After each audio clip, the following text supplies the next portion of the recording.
That's... was weird no sound was coming on. Okay.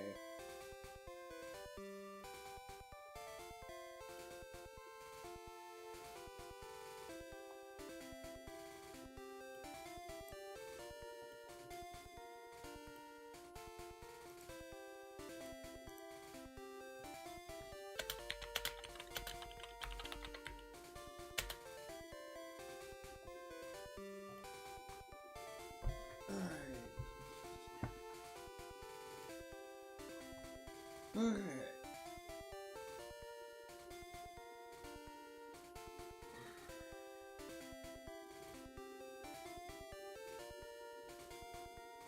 Supposed to go like an hour earlier, but I was like, nah, I could punch this off for another hour. It's totally fine. Totally fine.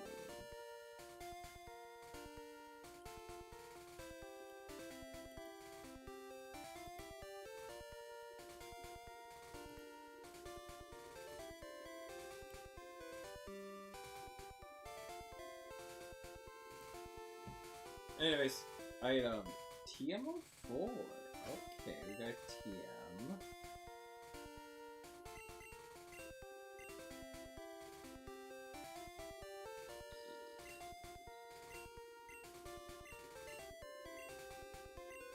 That's disappointing, yeah. That's sad.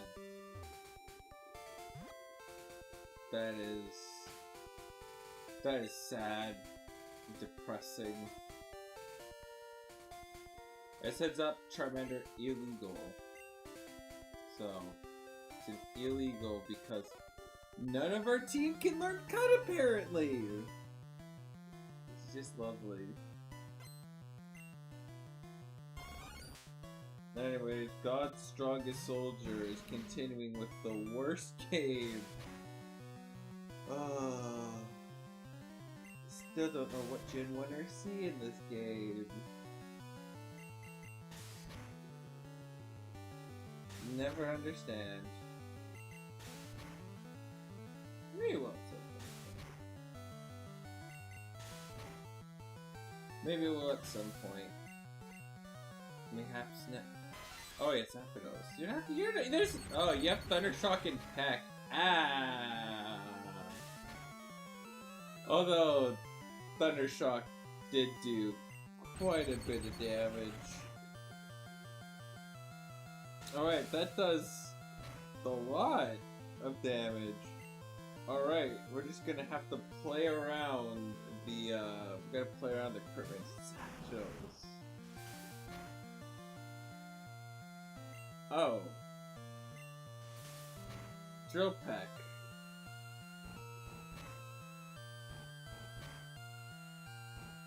Okay.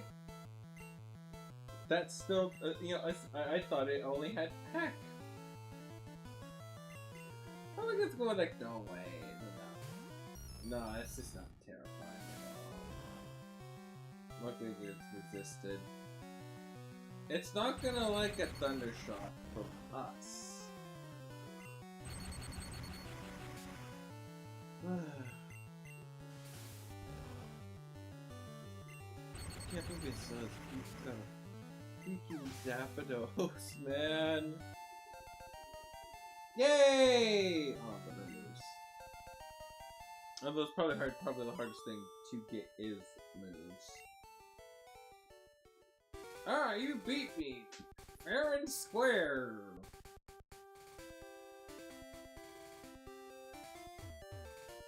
I don't know what to be saying. I'm kind of called fair. This fucker did have a fucking Zapdos.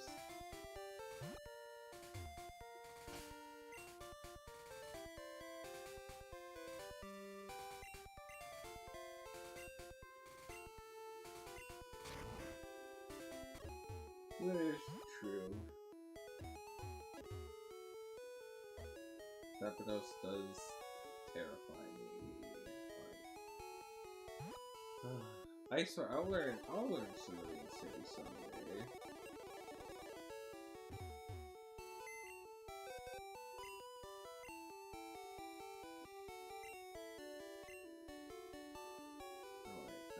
This is just... Oh yeah, I caught a Clefable.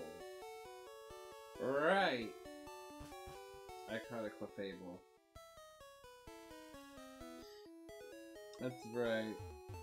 It was a Clefable. Anyways, we got our first hockey playoff game starting shortly. First playoff game being King. Oh, the sacrificial coughing.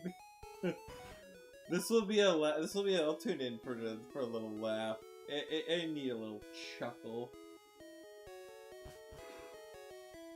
And then I can hate watch Boston. I can hate watch the Boston Bruins. Because I can glare at them. Boston sucks. Boston just sucks. But yeah, we're gonna...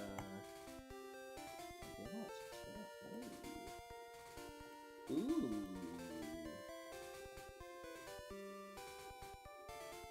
Ooh. Okay.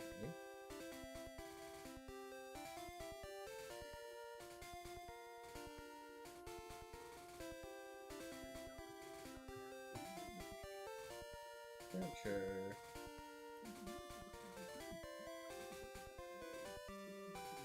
Little bit. It's faint. It's mostly faint.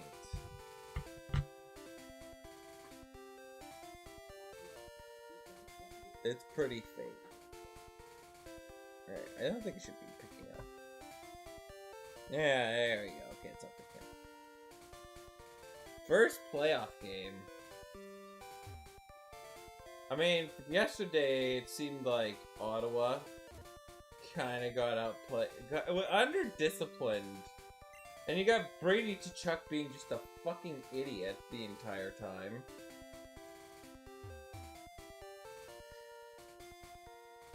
I mean, he's gonna be a pest the entire time. And the sad thing is, they're gonna call...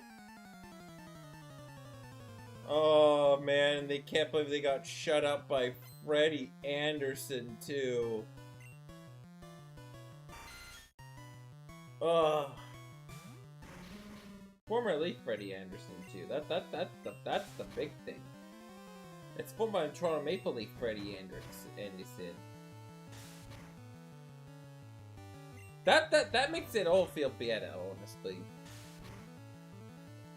Anyways, it's the Sacrificial Lamb versus the Giants of the division. Alright, this is... Oh.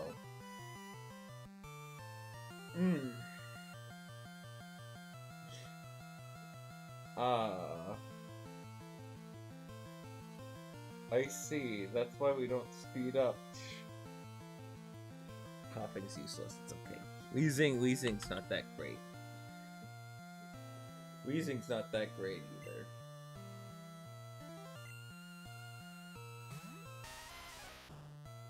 I have a slow bomb.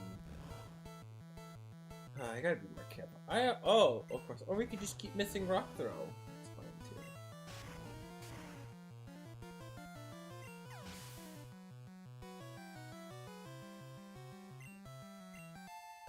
Yeah, no go, Automana. Oh, that's a scary Pokemon.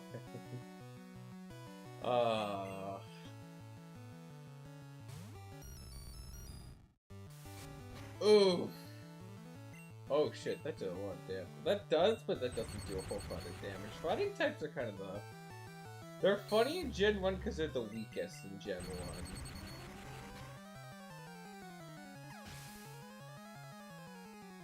Oh, has the Hurricanes learned their lesson? Did the Hurricanes learn a lesson?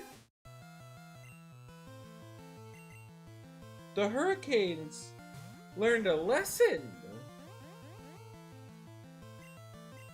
They're being tough.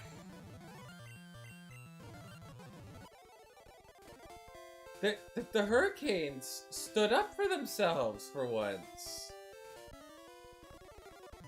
I did not think that was possible.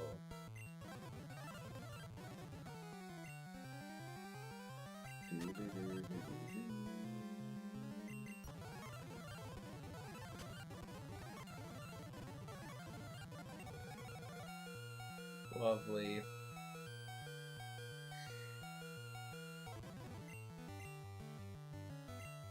Lovely. Lovely.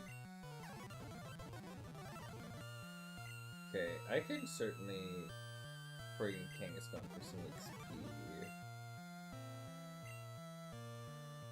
Oh wow, there's some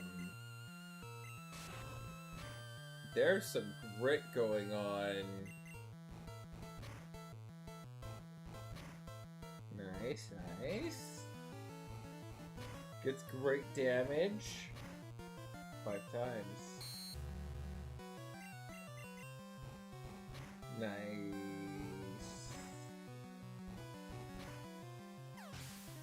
Man. Oh, they're hacking away at that. You gotta push a guy out of the way. You gotta push people out of the way, my dudes. I was looking at how so close Ottawa was trying to just get in there, but Freddie Anderson just closed the door on them.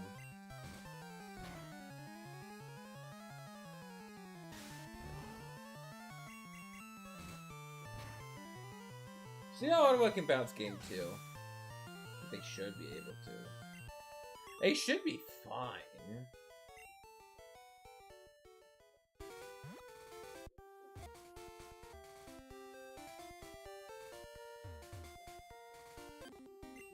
Ooh.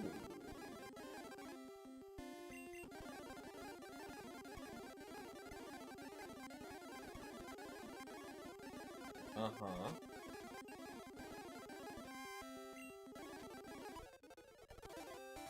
I know Chanseys do give a look at XP. It's just getting the guys into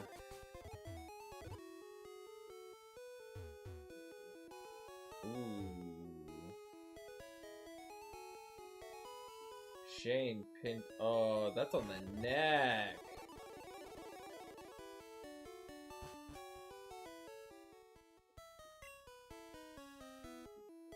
That'll take him on that anyway, sales though. How does Travis Green and Justice with the Goon Squad?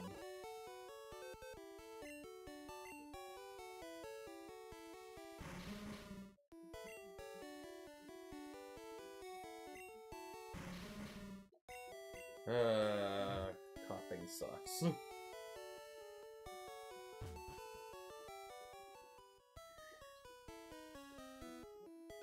It's okay, we're gonna win this with the Booger Squad somehow.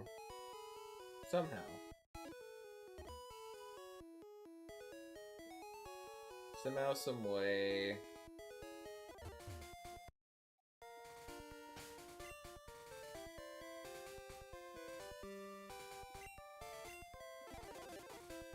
I know I have a really high level. There's Pokemon that are over leveled, but that's okay. I just can't use rare candies. I'm banned from rare candies if anybody's over leveled, so that's kind of how it's gonna be. Can't even use them to catch up. Can I battle this guy? Alright, battle this guy. Zapdos is strong.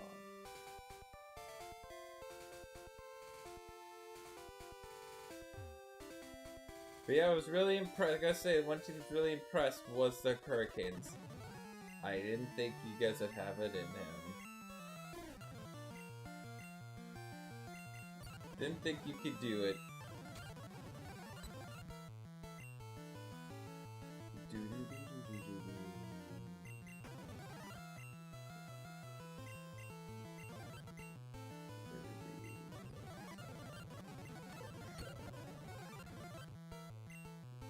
We're gonna go back into Kangaskhan. Back into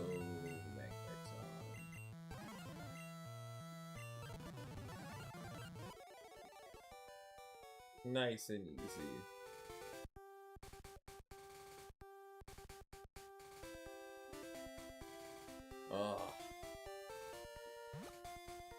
Harmless slap shots.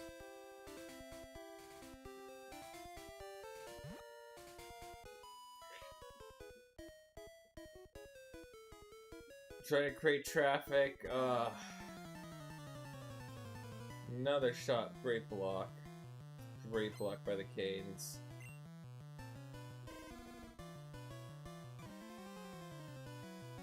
And a save by Freddie Anderson.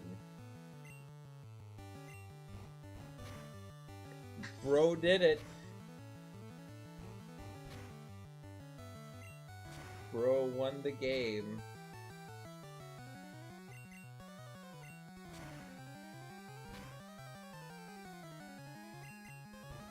He did it. They won the game.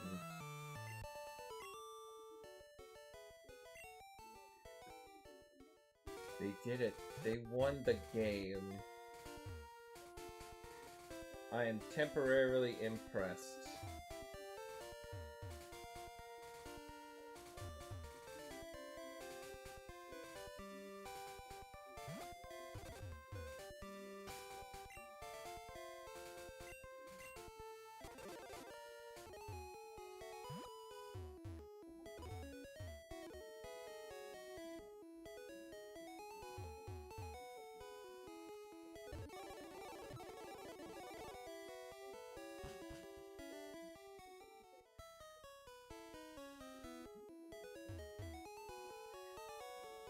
I can't wait to watch the the nuclear bomb versus coughing baby.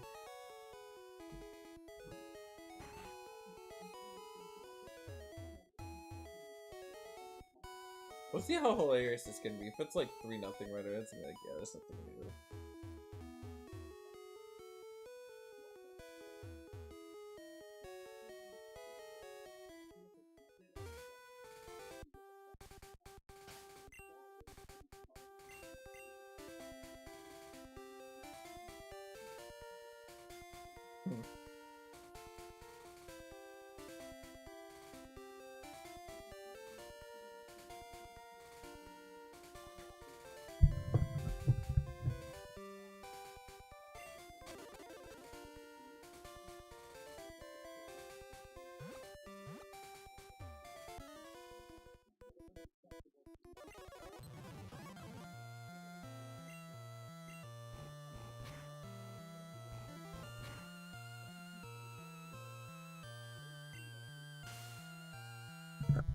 Fucking co-op?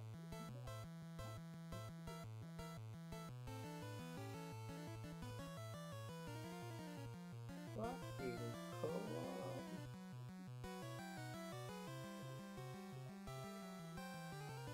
Alright, coughing baby versus nuclear bomb. That's a thing. Good thing that steel types aren't invented yet.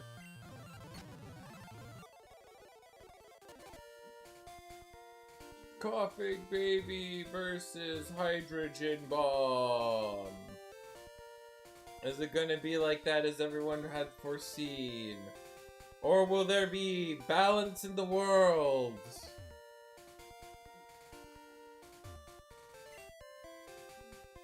Will there be some actual balance in today's universe? Because somehow the Kings, I can't win in regulation, will be playing the Avalanche White Hot. Especially if you're gonna buy the deadline like the way they did. Are we also in a new area too, so we get a new encounter. I wonder what we're gonna get. Oh boy, it's like a box at Christmas. You don't know what you're gonna get. Sad thing is I don't have a Master Ball with it. I would love a Master Ball. I'd love one. Dugong, alright.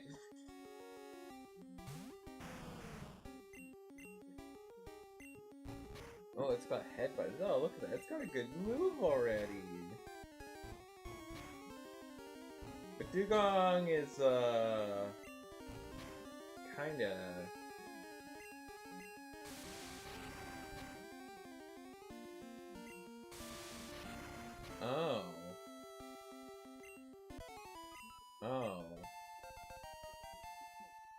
It's okay. We don't need a Dugong.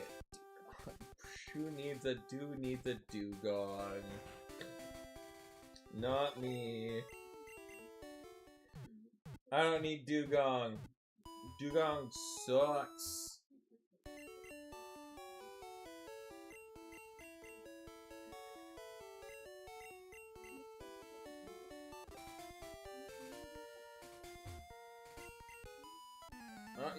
Okay, you know what? You'll learn how to win in a gym battle soon. It just takes time, patience.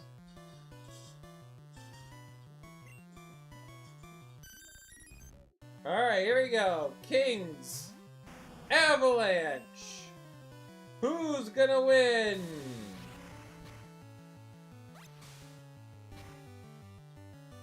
Oh my.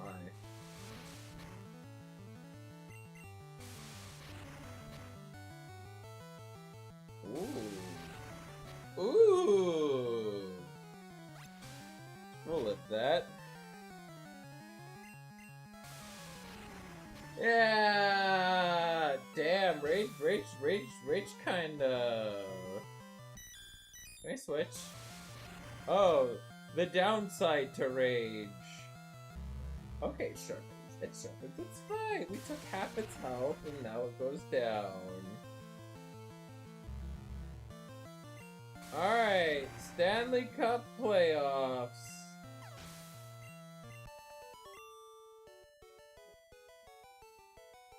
Round one.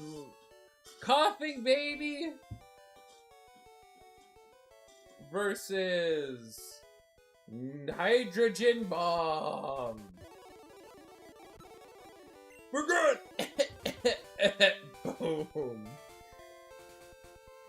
Alright, okay, let's okay, so oh yeah, we do have flash. Background doesn't flash, that's totally fine. We'll be fine. Alright, let's see if we can get something good. I hope we can get something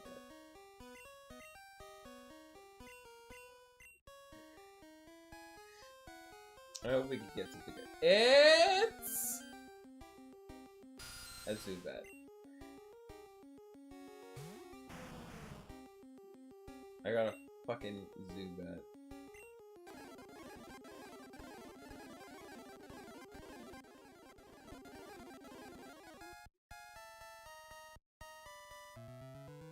Well, I have something to sacrifice.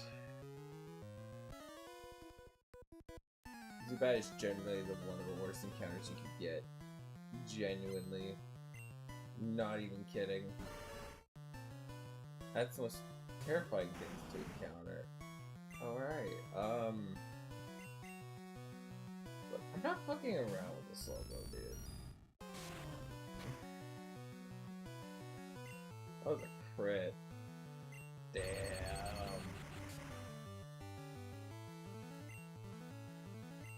Aha.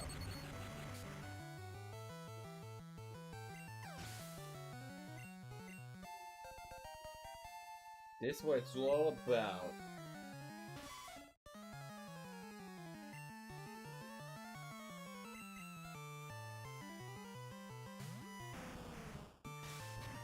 This is what it's all about.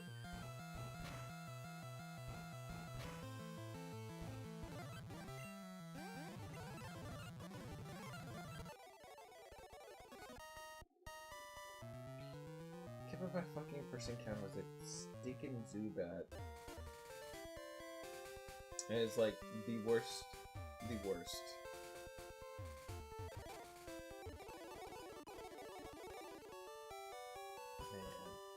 Man.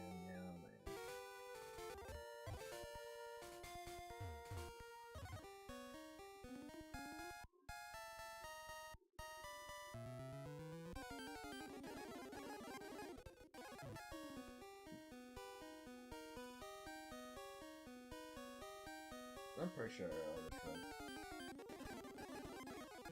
Pretty sure you can run to random trainers.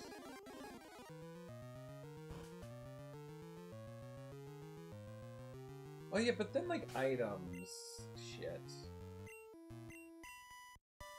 One of them could be a Master Ball. That's the delusion of grandeur I'm on. Oh. could have gotten a Tauros, dude. Oh my god, I could have gotten a fucking Tauros. Or a Bulbasaur! Instead, I get a fucking Zubat!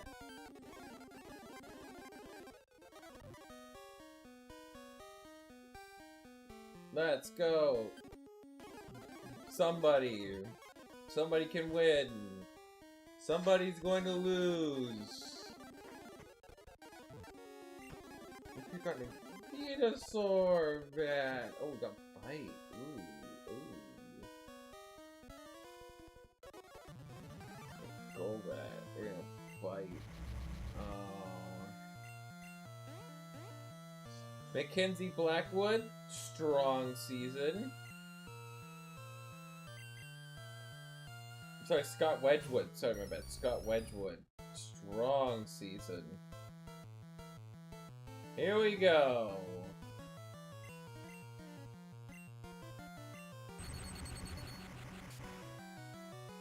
Coughing Baby versus Hydrogen Bomb versus Coughing Baby is underway. Artemi Panarin, Anze Kopitar, Adrian Kempe, Trevor Moore, Quentin Byerfield, Alex Lafreniere, Joel Armia, Scott Lawton, Jared Wright, Joel Mott, Samuel Hellnews, Matthew Joseph, Mickey Anderson, Drew Dowdy, Joel Edmondson, Brant Clark, Brandon Dulaman, Cody Cece in a fucking playoff spot. Versus Artemi Lacuna, Nathan McKinnon, Martin Nicias, Parker Kelly, Brock Nelson, Valerie Nichushkin, Gabriel Landeskog, Kadri, Nicholas Waugh, Joel Cravanta, Jack Drury, Logan O'Connor. With Donovan Daves, Kale McCarr, Brett Burns, Josh Manson, Brett Kulak, and Sam Malkinson. We're underway. King's an early break though.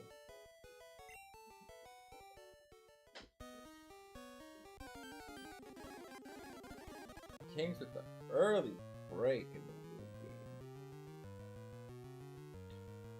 game.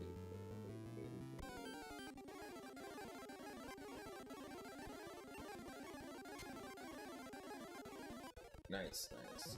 Okay, we're gonna have to go back into Nom Nom. Good thing Kangaskhan is strong enough to probably stand on its own. Unlike some other Pokemon. Kelly also bites a normal type. The day where Bite becomes dark, but then it goes back to being special. Because the geniuses of Pokemon's like, you know what? Steel physical. Dark should have been physical.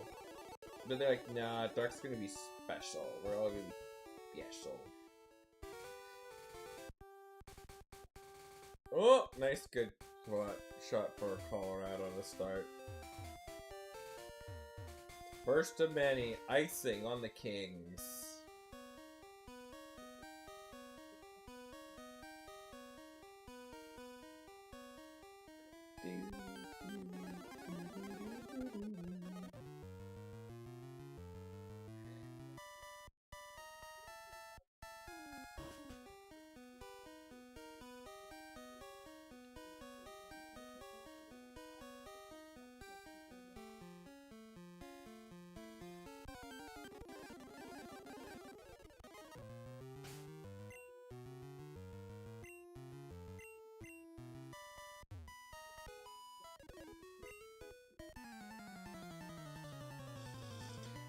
This is the third all-time meeting. There's your fun fact. Alright, they're starting to get a little higher level, you know? Yeah. Well, luckily there's no bombs yet. And I think I should, as long as I don't have any bombs to defuse, I should be good. We should be good. I'm not too worried.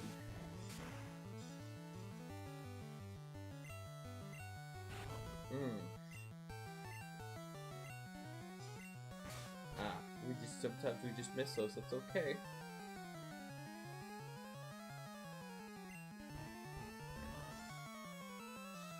Here's what I did say Absent 4, because this should be the Absent 4. It should be, but doesn't mean it will be.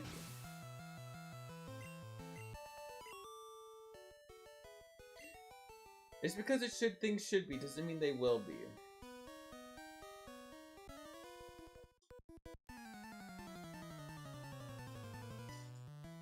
Should does not always mean will.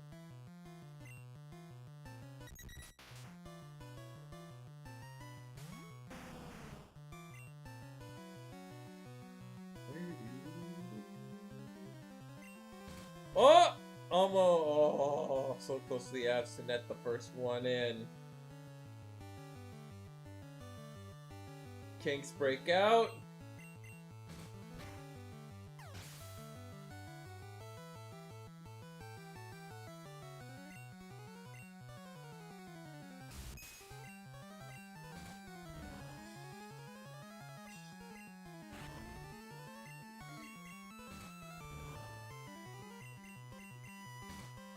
Bite's so weird, because bite is stab. Because there's no dark type yet.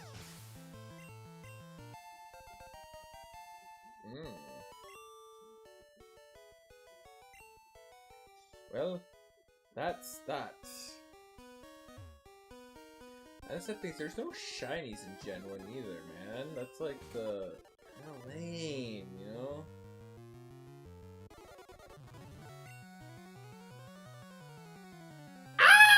Okay, alright. Oh, cause the... Oh my god. Oh my god, that's like this over half! I think I could have a psychic. Look how little that thunder shock did! Oh, please live. Please live, please live, please live, please live. I got crit. Oh my god. Fucking you too. Okay, I gotta go. Okay, cool. Useless. I just lost my strongest one. Oh my god, that's so annoying. Oh, please, please, please, I literally... It's not so bad. Okay, alright. Fuck you, Mewtwo. It took out another one of my Pokemon. God fucking damn it. Oh my god. Of course. Gen 1 fucking Mewtwo, man. Oh, the strongest soldier, Almastar. I got crit. I would have swapped in Zubat if it just... I thought it had enough to live.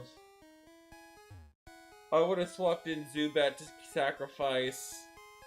And then pivot into Almastar. Oh, I'm gonna need Kangaskhan to be my strongest soldier. I need to find a Pokemon with a high special. Or a special that can just live.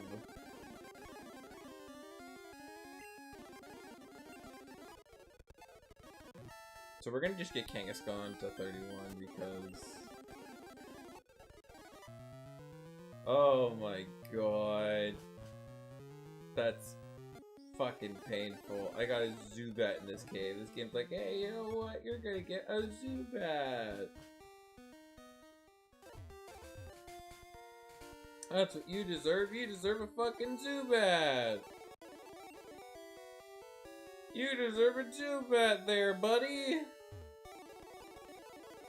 Why?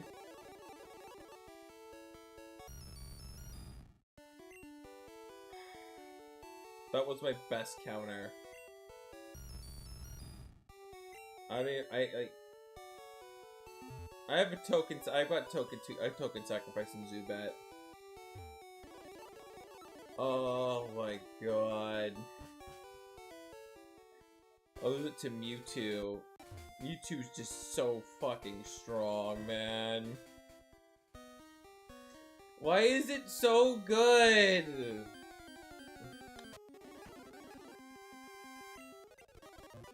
Mewtwo's just so good, dude. It's insane. I think this, honestly, this run might get us far. Like, that was the third Mewtwo I've encountered. And Mewtwo has taken out a good, like, probably 5 of my Pokemon alone. Because that's what Mewtwo does. Okay, I actually think I can... Okay, I guess my other option is my own bomb. And Geodude. That's what I need, is just to get my next... to get the bomb to get a preparation, because oh my god. Oh, I don't have Flash anymore. Right, because it died. I don't have anything else with Flash. Oh! So we're gonna... Item hunting is gonna be impossible. Okay, we don't want... We are just not gonna just fuck around with it.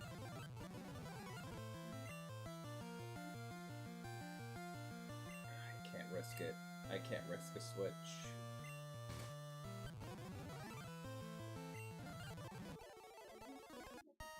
Can't risk a switch.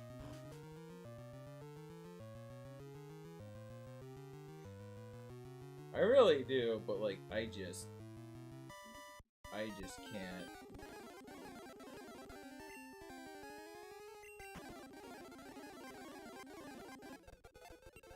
Alright, we got a bomb.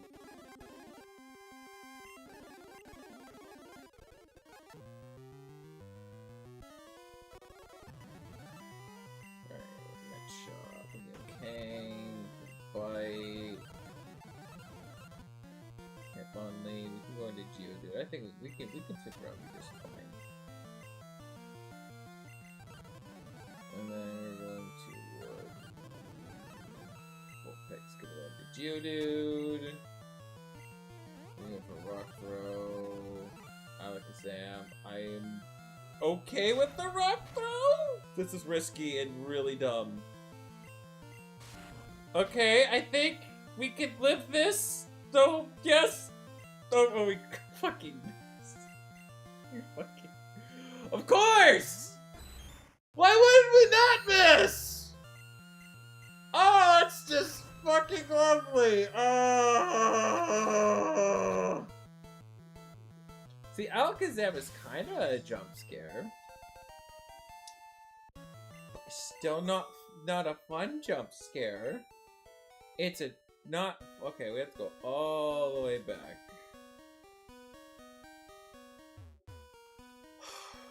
We have to go all the way back. It's okay. It's okay. I mean, okay, one... I don't know. Let's go ahead and get Flash in Gen 1.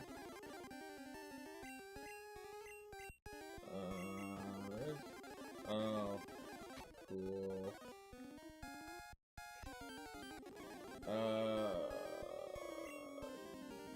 Yeah, we should probably go with the star. Should be fine. It should be fine. Geodude. Oh. Okay. Tackle shouldn't do anything. Rock Throw should do a lot. Hey! Alright. I mean, Geodude's not bad in Gen 1. It's not there are it could always be worse. And I honestly think like even like competitively like the Geodude line, it's not great. Nuzlocke? You could always get worse encounters than a Geodude. I think Magnitude... Oh, fuck. Oh, never mind. It's... You just disabled Tackle. That's fine. That's fine. We'll hit our rock throws at some point, even though I'm kind of tempting fate. I'm tempting fate that I shouldn't be tempting. I shouldn't be tempting fate, but here we are.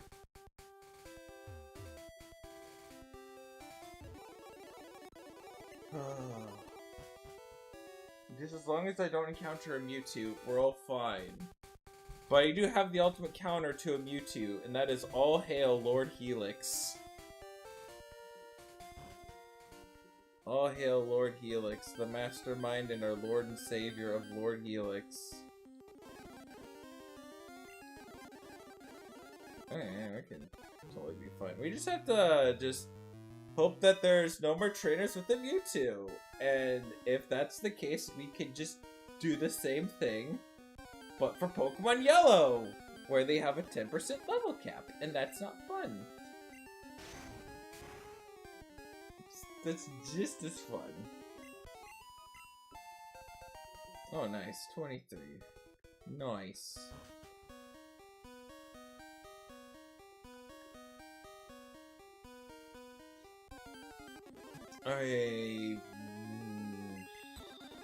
Wait, this is just...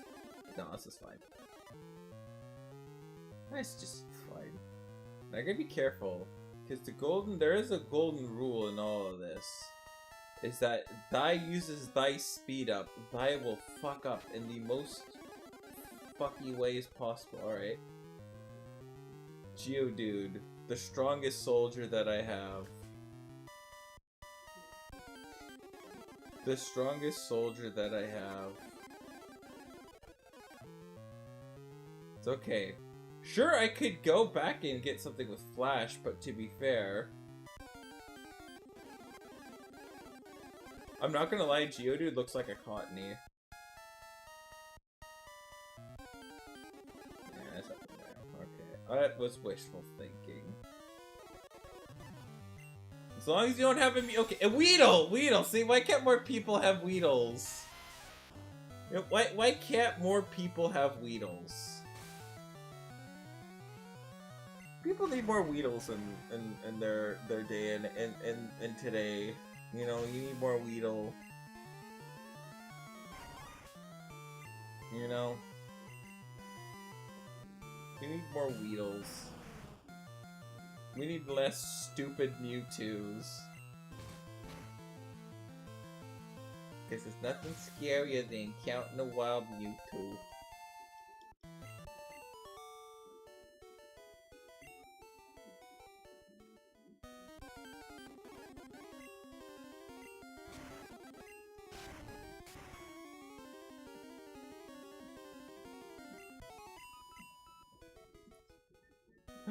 We are making our way.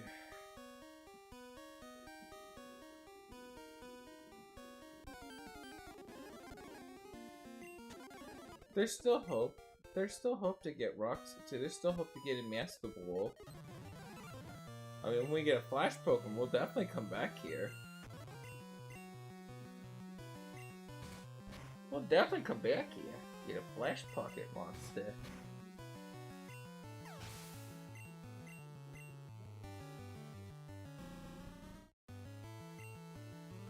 Beedrill.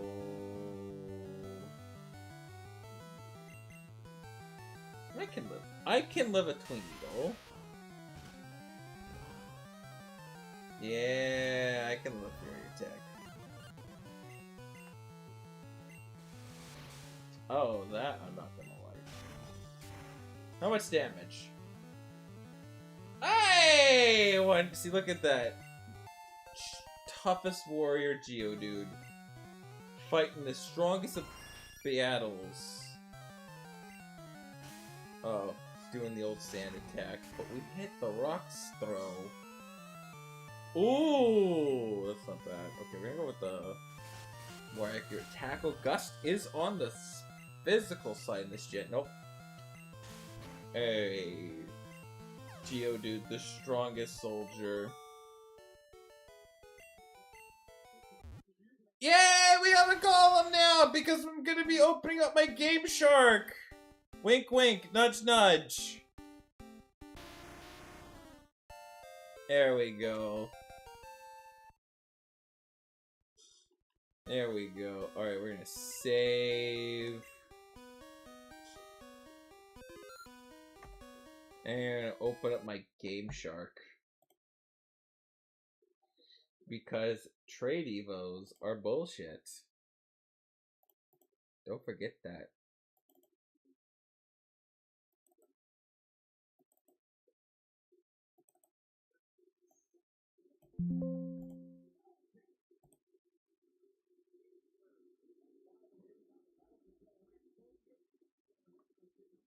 Do do do.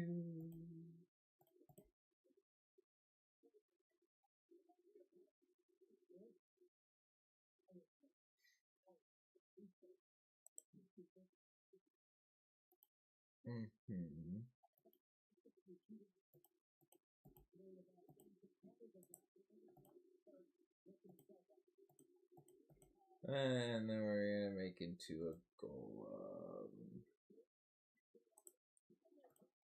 Sets. There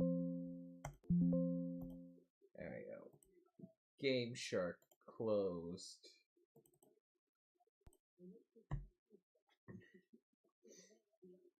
Yeah, we now have a golem. We now have a golem. The only downside that it's special is horrendously bad. That's the downside to all this. Its special is horrendously bad.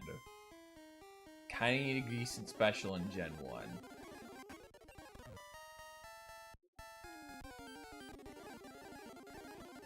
It's also like playing Lance, a little bit of Minesweeper.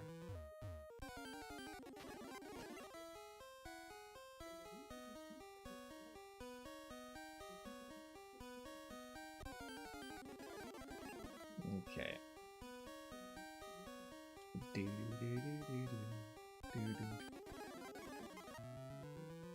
Okay, gets kind of crazy, especially when I don't know where I'm going.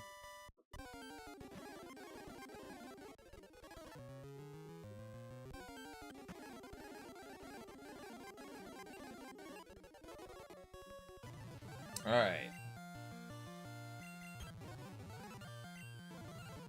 Nice. Bellsprout.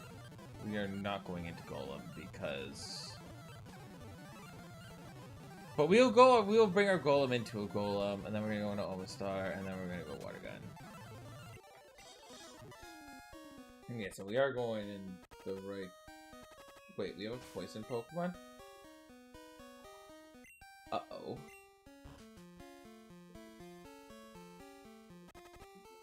Fuck. Okay. Okay, well, this is a problem, because I don't have an antidote. Fuck. Okay, little problem.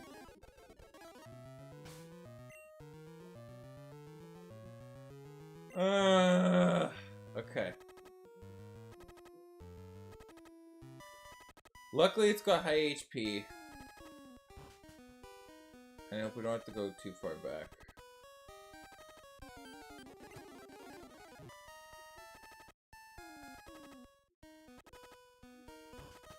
It's okay. I think we'll be just fine. We cannot lose Kangaskhan to poison chip damage. I think we should be okay.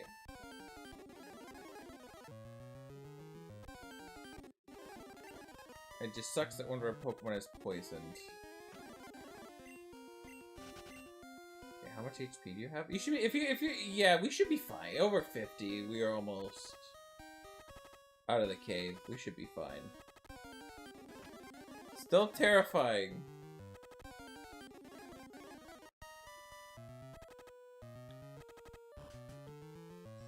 Okay, we'll be fine. We'll be fine.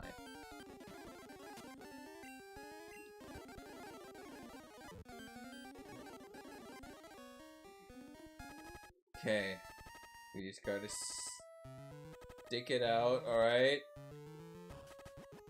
Alright.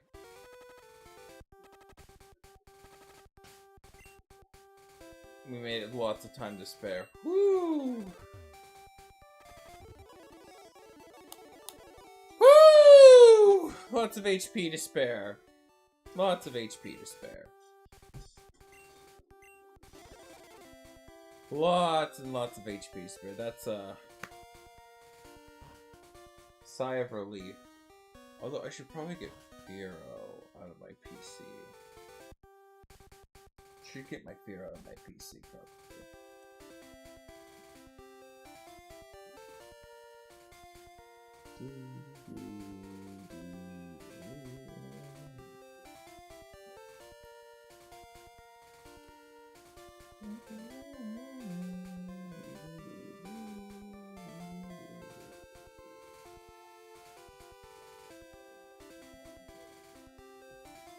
Okay. I should probably get my Fearow out, because that's the next strongest soldier.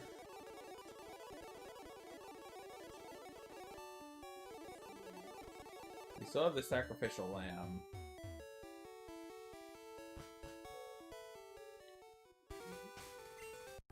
At least Fearow gives us a chance to have at least Pokemon at a relatively decent level. Just don't forget, Charmander is an anomaly. It's here for cut, and that's its purpose.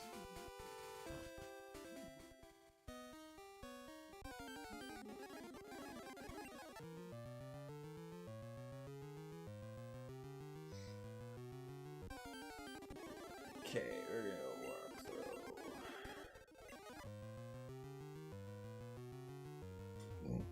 And I don't know how the hell I'm gonna do.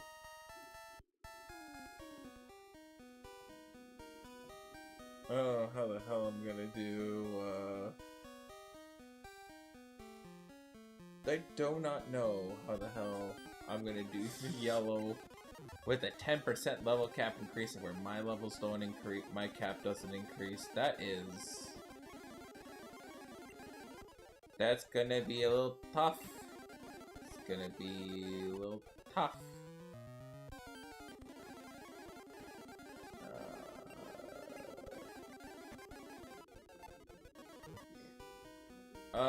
Did I die? Okay.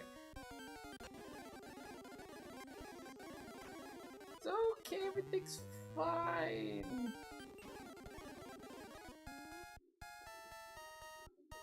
We just can't use, we just gotta make sure Golem isn't out there facing one of, like, an attack that's absolutely going to obliterate it. Like Looney Tunes style. Okay. And we gotta avoid poison. Because I don't have flash.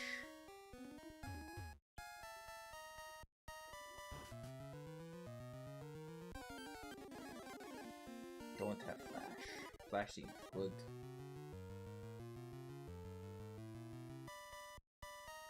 Oh, man. That's the sad thing about Dark Tunnel. Or Dark Cave, where the frig I'm in.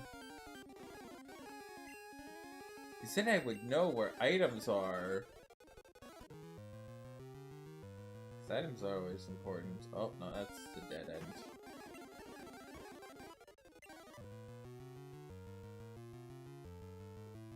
It's just a dead end. No. That's not that one either. Oh, there we are, there we are. I think this is the last area of it? Maybe? Now... Oh yeah, it just does like 40 damage, that's fine. We'll hit a rock throw. Oh, I was fully embracing the rock throw mist. Fully embracing the rock throw miss. Fully ready for it. Okay, hopefully I don't need to. I think I'm almost out.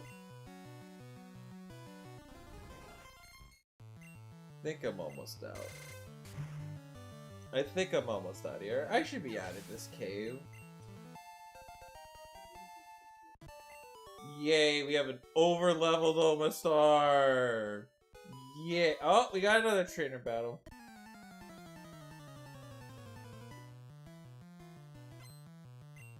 God, I don't want to go all the way back. Okay, time to play with fire. Hey, so far, you know what? You come out on top. As long as you don't have a Mewtwo. As long as you do not have a Mewtwo. Vulpix! I think we could throw another rock at it. There we go. We have the day we get Earthquake on our Golem. Oh, right. I should probably... I need to upgrade the layout. My B, LOL.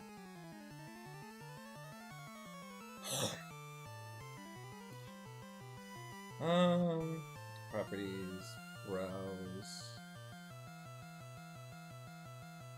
Got to do it.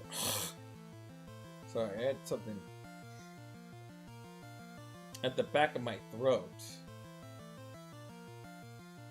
Oh! Oh! How do you miss the open net? Oh! How the frick do you miss the open net, man? Oh! How do you miss that's a wide open net? That was almost huge. The Kings could have gotten the first goal. How do you miss the wide on the net's wide open? Damn. Okay, this is oh hell no. We're not outspeeding this.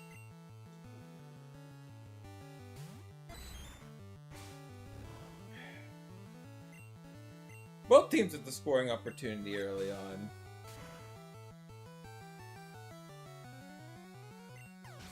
How do you miss the wide open net, man?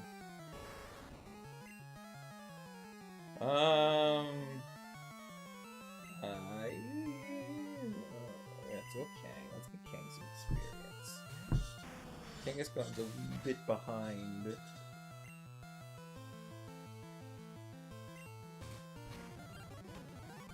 Okay. We got Golem at 28.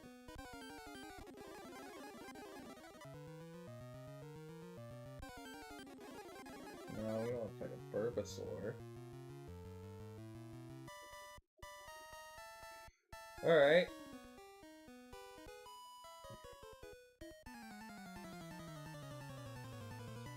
Man, there's a lot of creepy old guys in this cave.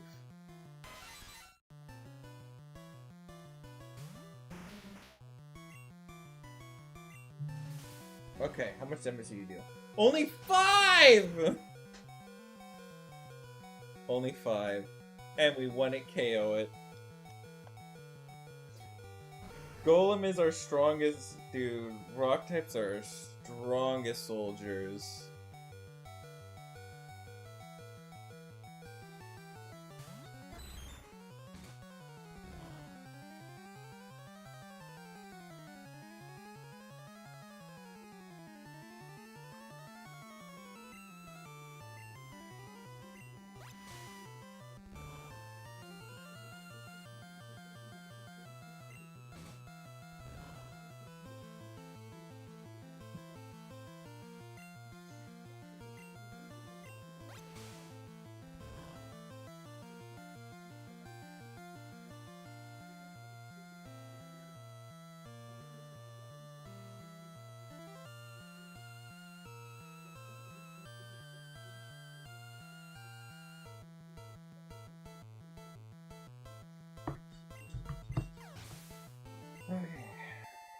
Yeah, Golem's level 29. Hardened. Oh,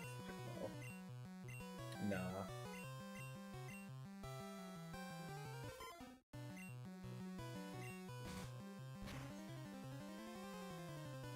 I feel like I should add like a Mewtwo. I think in Pokemon Yellow, I'm just gonna litter the screen with Mewtwo.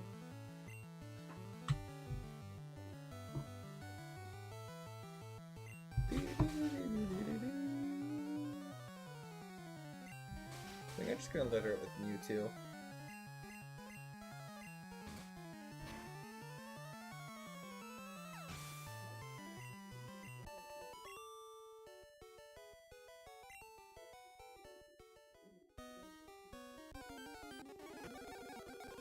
We are almost out! We did it! We're out! Hooray! I don't want to. Wait, does it have an item? X speed. Wow, that's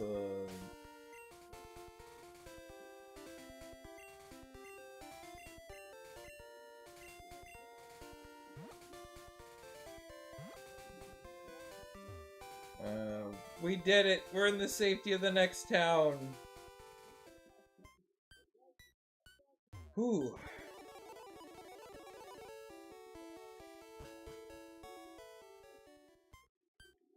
Alright.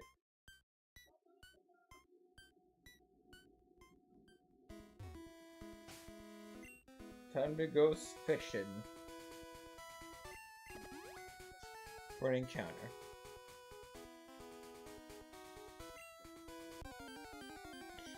It's...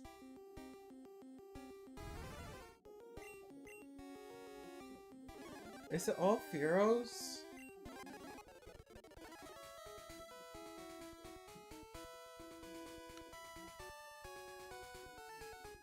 Fearo.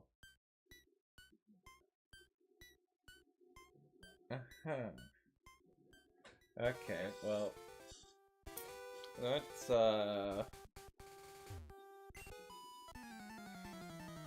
That's... great. Fearo. I already have one.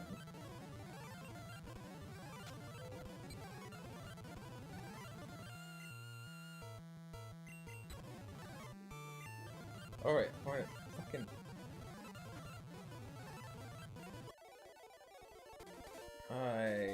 dumb. Oh, the good pal Tristan sent me another reel. Uh-huh.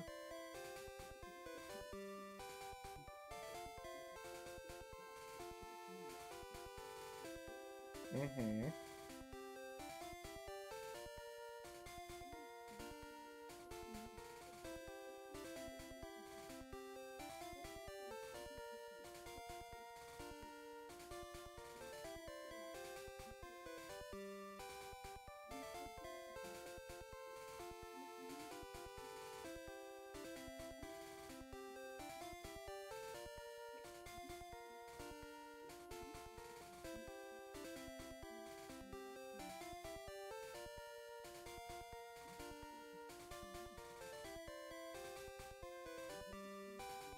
Oh.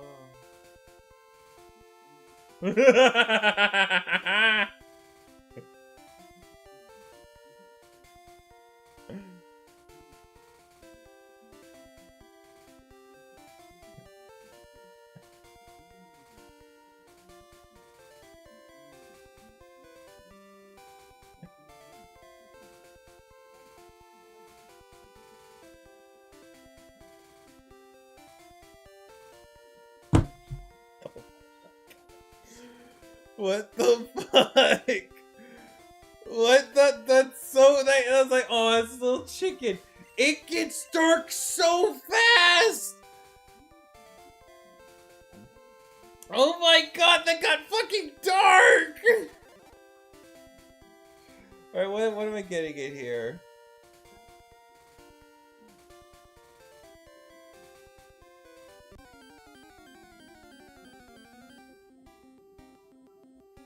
That's okay, that's a deuce.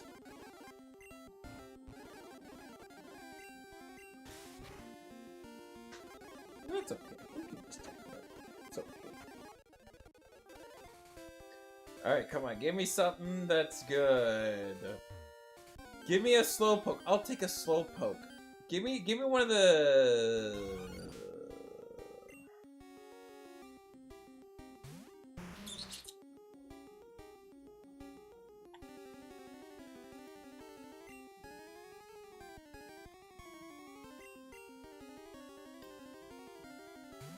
Venonat. This game says I deserve a Venonat.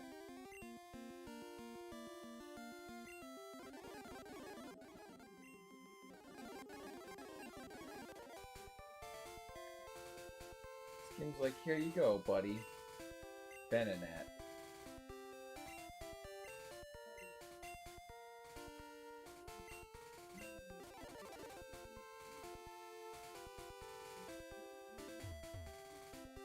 Here you go, buddy. You get a Venonat.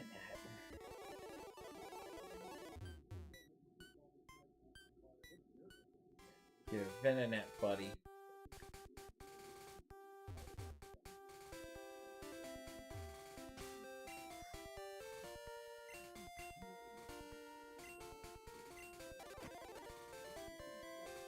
Get a Venonat.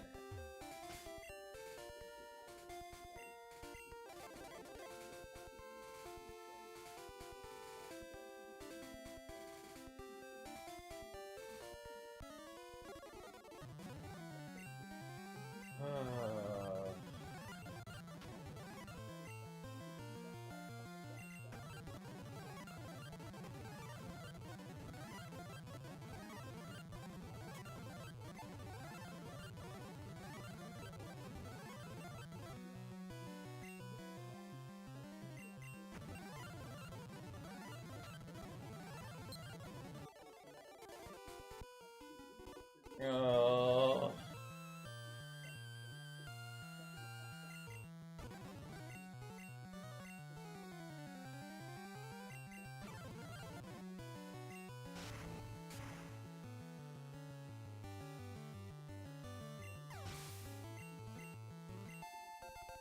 Yay, Fear's level 7.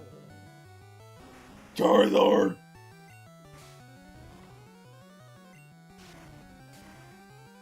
Charizard will be cool.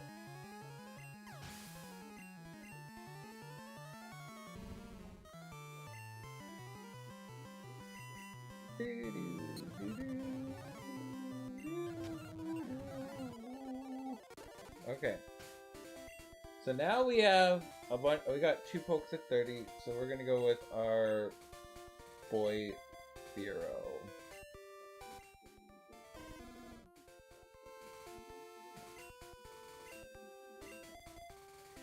We have to go with our boy Firo because we got the strongest soldiers, and we're adding a Firo to it.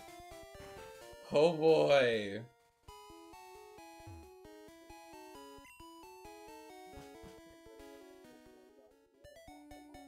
Maybe there's some hidden items. Maybe one of them is a Master Ball. Maybe one of them's a Master Ball. You never know. It could be a Master Ball hiding in here. Master Balls are nice. You wanna know Master Balls are so nice? Because it's a Master Ball. I mean, we've got like 3 more gift opportunities.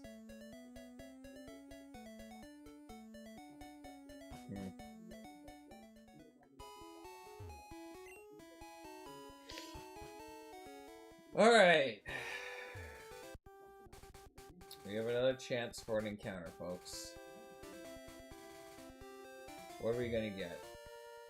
What are we going to get? That's technically dupes. I have a Machop that died. That is technically dupes.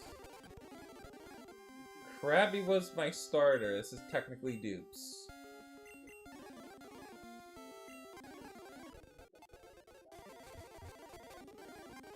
Dupes.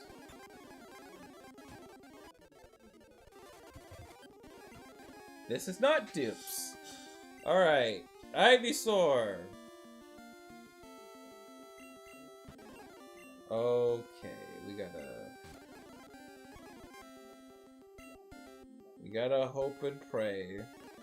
Yeah, we got Ivysaur! Hey, there you go. There we go. There we go. There we go. Ivysaur!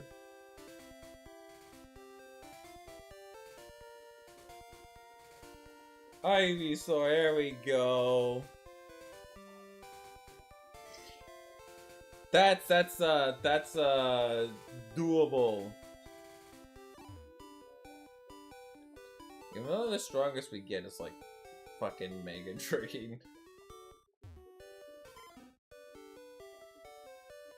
So now we get a crack at the gifts. And I gotta ask people around for like a coin case, but let's go see what we can get as a gift. Now I'm hoping it's something usable. I'm hoping it's something usable.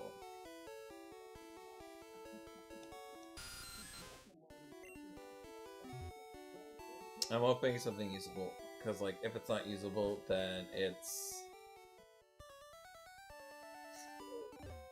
I mean, I don't think you can be as worse as like some of the stuff I've got. Like I've gotten some fucking nonsensical bullshit before.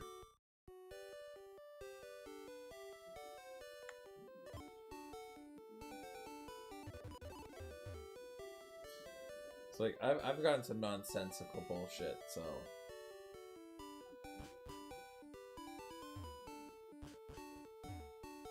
This is gonna help the run get right on track. And we get a year-end mail.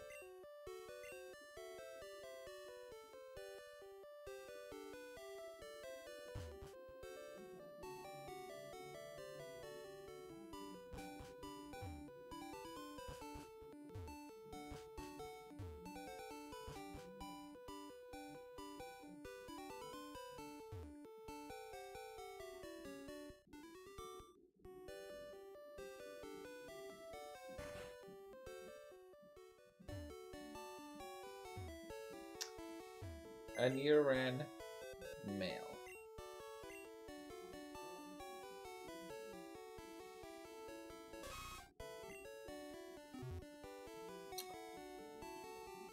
We still have 2 chances at Mewtwo, folks. We still have 2 chances.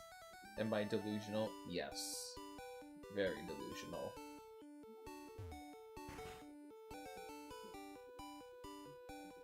I gotta get the...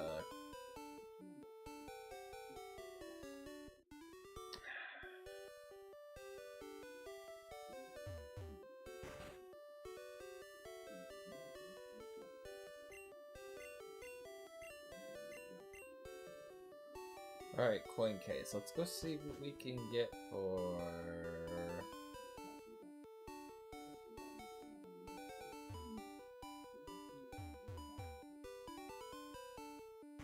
Does that tell me what Pokemon I can get?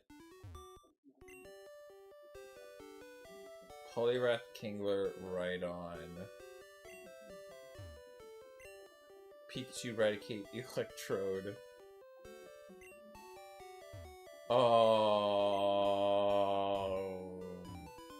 what's the best one is obviously Rhydon. The best one is obviously Rhydon. So the best one is Rhydon. I have to. Okay, I guess Rhydon's fine. Rhydon's fine.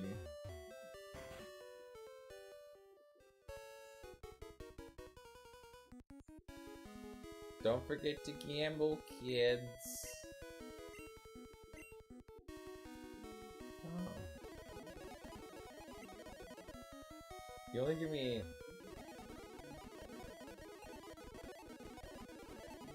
It's okay, we'll just spend this. We'll just spend this.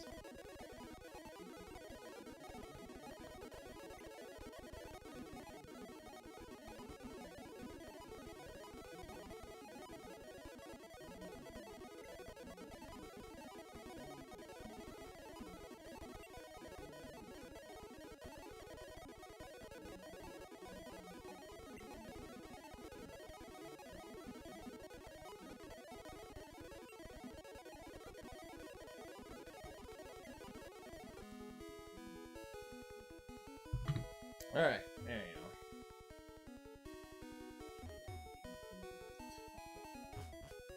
I guess we're going with Rhydon. right on these nuts. Haha. Okay, so I guess we pick right on. We have one shot at Mewtwo. Well, I think we got two. I think we had two final shots at Mewtwo. And getting a Mewtwo for free.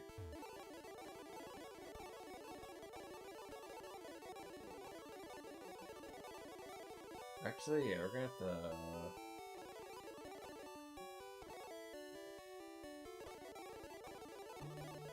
We're gonna take Ivysaur for now. I'm not gonna...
I guess it's kind of...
All right. Hello. How's that one looking? Are you dead yet? Nope. I survived one Mewtwo encounter so far. Oh boy. I've survived one Mewtwo encounter today. It took out my Magneton, but I survived. And I just added one of the really good... I just added a really good encounter in Rhydon, which is really good. It was really, really good in Gen 1. I suppose we have 3 hockey games we could talk about. Yeah! First up, the Carolina Hurricanes beat the Ottawa Senators 2-0.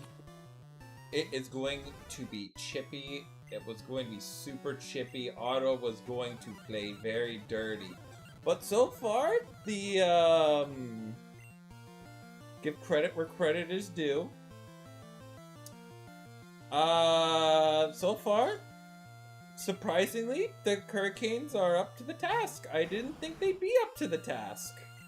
Well, I mean, you can have all the grit in the world, but if they can't score, what good does it do? That's true. And Brady to Chuck being a fucking idiot also is just... He's such a fucking rat. Oh my god. I just want someone to fucking elbow him in the fucking head already. Holy shit. I don't think he has enough of a brain to get a concussion, honestly. That's true. That's true. But good lord. Brady to Chuck is probably going to be one of those fuckers that lives in my head rent-free. When he should be. Can you imagine if he goes to Boston? Oh god, I don't think he... I think he's gonna stay in Ottawa. If anything, he'd play with his brother in, like, Florida or something. Oh yeah, wouldn't that be something? Kachuk possibly playing on the same line as fucking Marchand. Oh my god, that'd just be... Oh, so... I can imagine just how stupid that fucking line would be. It's such a stupid fucking line, too. It's because of how good it'd be. It'd be such a good... It'd be such a fucking, like... Well, I think Marchand would be too old for it to happen. But like the T'Chuk brothers and, like... somebody that can get in the face of somebody. You just have the smash line. Yeah, a little bit of grit, like, But yeah, definitely a gritty series. I mean, considering there was a fight, first puck draft. Yep, because Brady T'Chuk's a fucking idiot. And he's like, I need to get into a fight right away. I need to show everybody how strong I am by getting to a fight right away. There's no point to get into a fight right away, buddy. There wasn't. There was no point on fighting immediately. And bro's like, I'm gonna drop down the gloves and show how a big, strong, manly man I am. Look, you don't get it, bro. Brady and Kachuk are smart. He can count the potato. To be fair, I wonder if the Sens put, like, they put something like fucking Mickey Mouse on. Or in, like, meetings, they do something like, they do, god damn it, what's that fucking game? It's I don't remember what the game was. Kahoot? No, not Kahoot. iPhone game. Subway Surfers footage? Yeah, Subway Surfers. Yep. They had to put Subway footage just to hold Subway Surfers just to hold his attention. No, my thought is, he's, they got a whole separate film room where he's just watching Cocomelon. He just claps and they go, Cocomelon! What you mean? How badass of a hockey player would that be? Bro watches Cocomelon and locks the fuck in. Honestly, I'd have to respect that. Yeah. I hate it, but fuck, I respect it.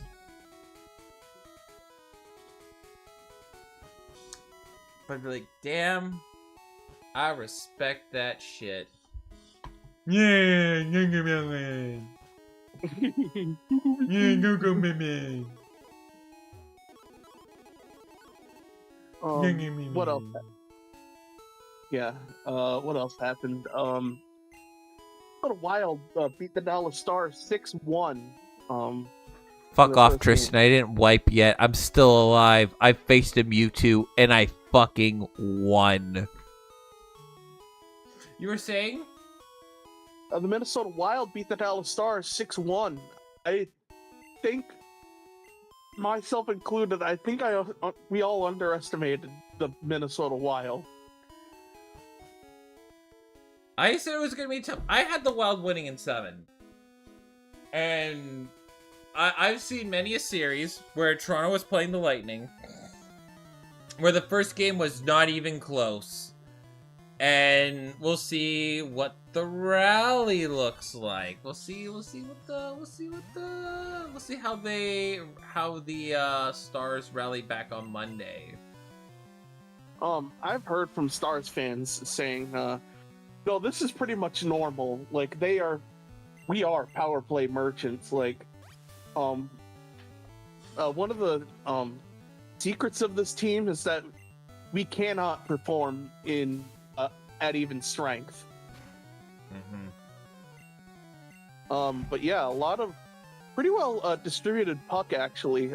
2 goals for Joel Erikssonek, 1 for Kirill Kaprizov, 2 for Matt Boldy, 1 for Ryan Hartman, and quite a few assists too. Erikssonek with 1, Kaprizov with 2, Matt Zuccarello with 3, Boldy with 1, and with 1, Faber with 1, and Hughes with 1. Oh, the Hughes trade is gonna burn in Vancouver for a long time. Oh, that Hughes trade's gonna burn. That's gonna hurt for a long fucking time. Purely because Quinn Hughes, like, doesn't having Quinn Hughes on a trade just make everything just so much easier. You don't have to worry about shit. Yeah, he's been like an actual boon for this team. Like I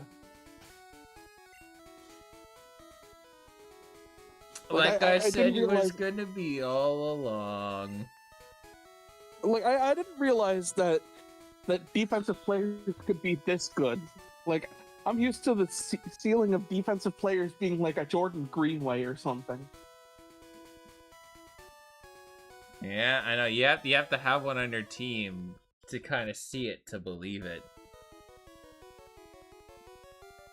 Like I'm like, this is what Avs fans have with Halo in a car? Oh my god. I know, right? This is why Avs fans are so arrogant. Although, unfortunately, with the Avs here, 0 for 1 on the power play. Why am I not surprised by that?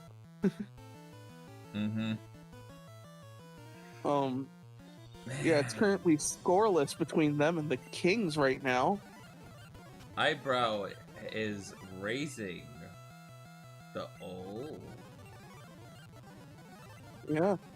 Yeah.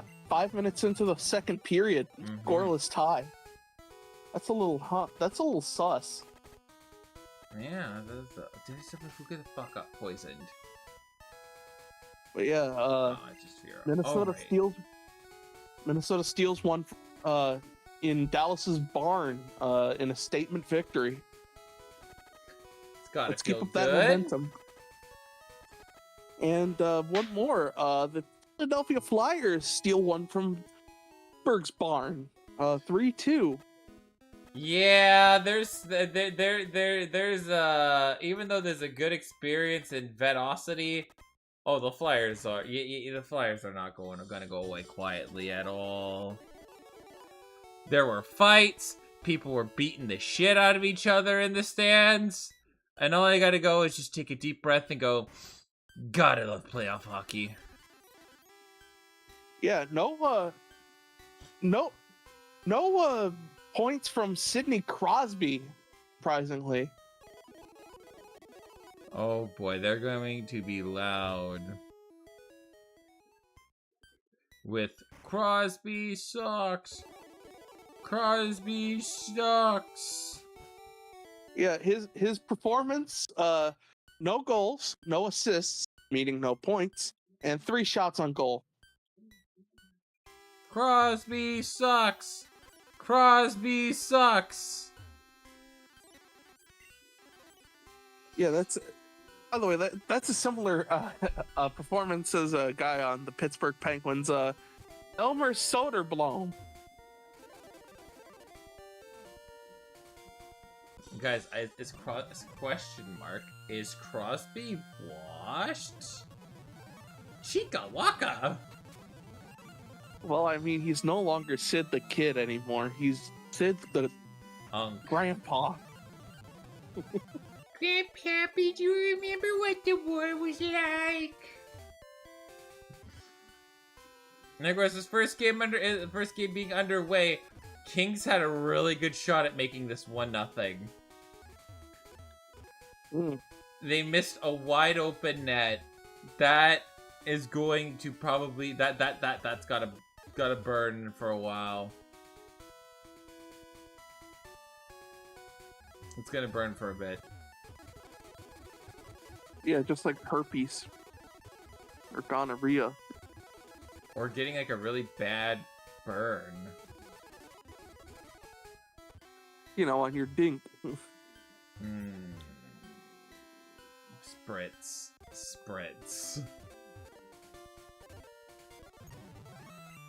But yeah, this is Sidney Crosby's 20th year with the Penguins.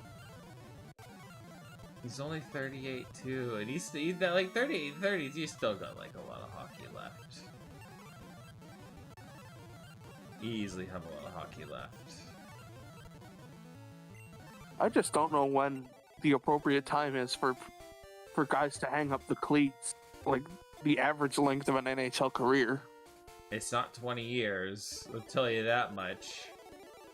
Like, for the legendary ones, I could totally see Ovechkin playing in the Russian Hockey League for a very long time. Yeah. I could totally see that.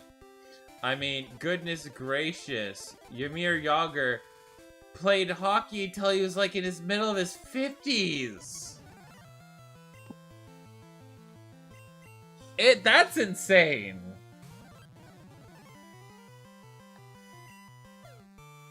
That's the crazy thing. Uh-huh. Oh god, that did so little damage. I'm surprised the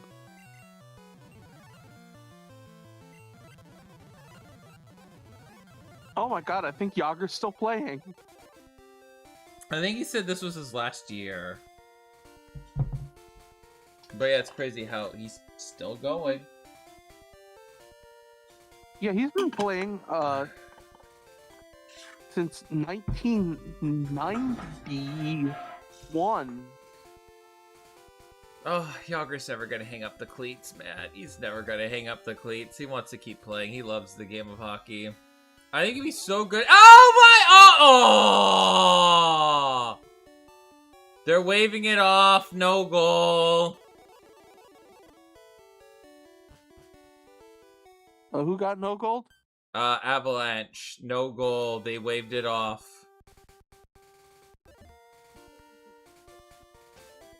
Yeah, this is not going to be as easy for the Avalanche as people think it is. You just gotta break the dam, that's all. Oh, goalie interference. No goal. Yeah. Yeah, goalie interference. No goal.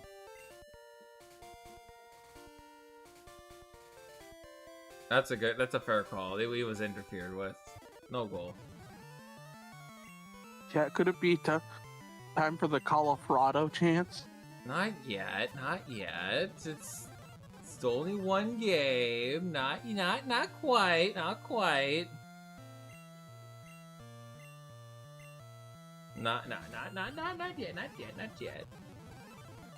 They just gotta break the dam. Breaking the dam is hard.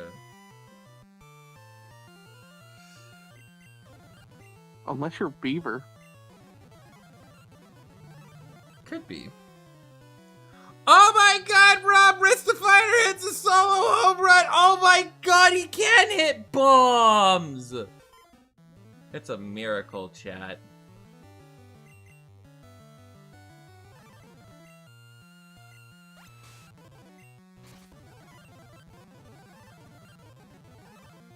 Yeah, they're looking at it. I think it was interfered with. Oh. Meanwhile, top of the 8th for the Milwaukee Brewers. 2 outs, runner on first and third. Marlins lead 3-5.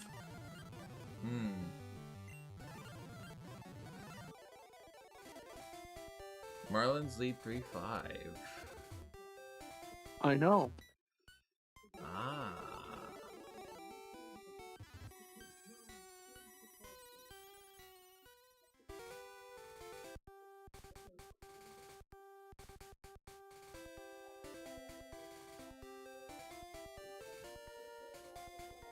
No goal. Yep, goaltender interference. He challenged it. It's William Contreras at now.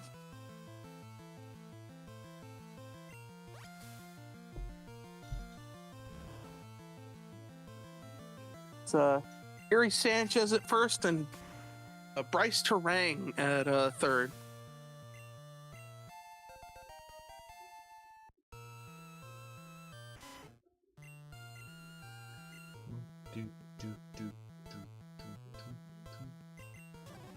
Also, West Michigan beats Lansing again.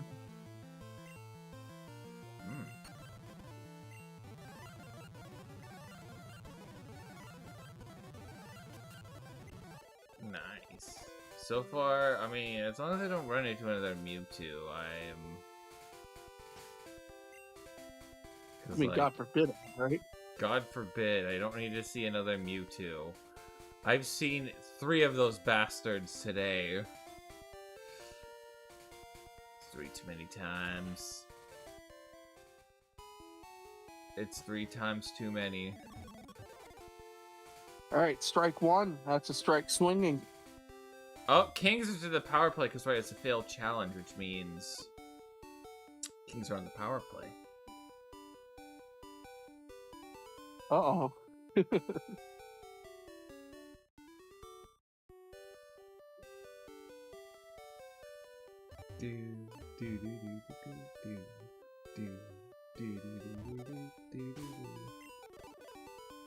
Alright, heal. And then we're gonna go get our 4th gym badge.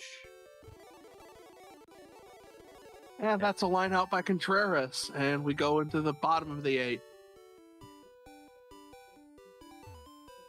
Line out. Can Ivysaur learn cut? No, Luke, don't do it. You have so much to live for. It can.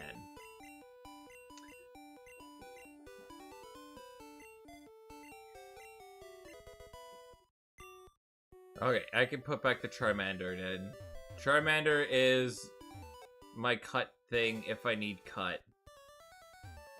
That's its purpose.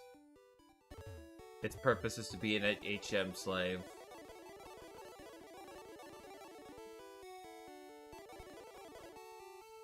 Withdraw. What one of these dogs? I gotta keep Rhydon's good as an option in the back. I'll do Venonat just because for type differencing and stuff.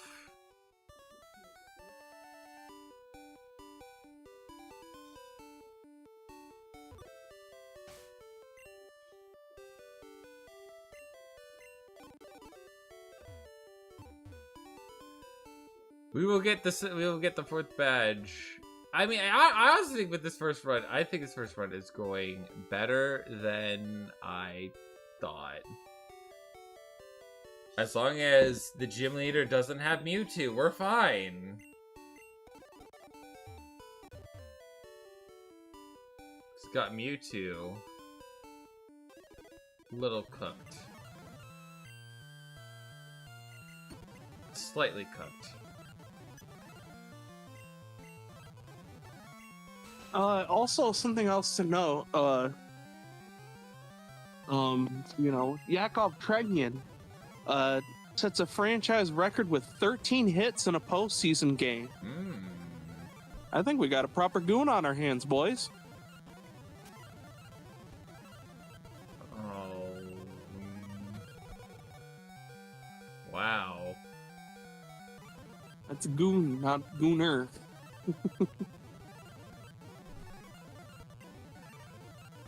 Alright, there we go. Good lord. Clefable's fucking gonna be fucking annoying.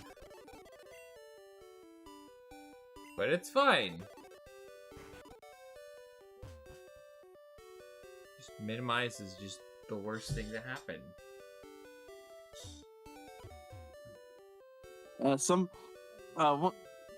Stars fan decided to, put the text of the pissing me off factory in front of their barn. Oh, what Which I love that. It's kind of a relief to not be in the playoffs, but because I just get to just sit back and watch everybody else mauled. I'm sorry, but like the piss me off factory is like one of my favorite trends of recent years. I hope I don't get pissed off. The pissing me off factory, good lord. It was like, bro, the season's almost over. Can't this AI shit come out at the start of next season instead of... Oh, yeah. Because we could do that. We could read that article that you, Go read it. Go read it out loud. Okay, here we go. Athletic Keith Ellie. Oh, okay, right. We can't be in on that. Inside the stunning fall of the Maple Leafs, chaos, dysfunction, and AI.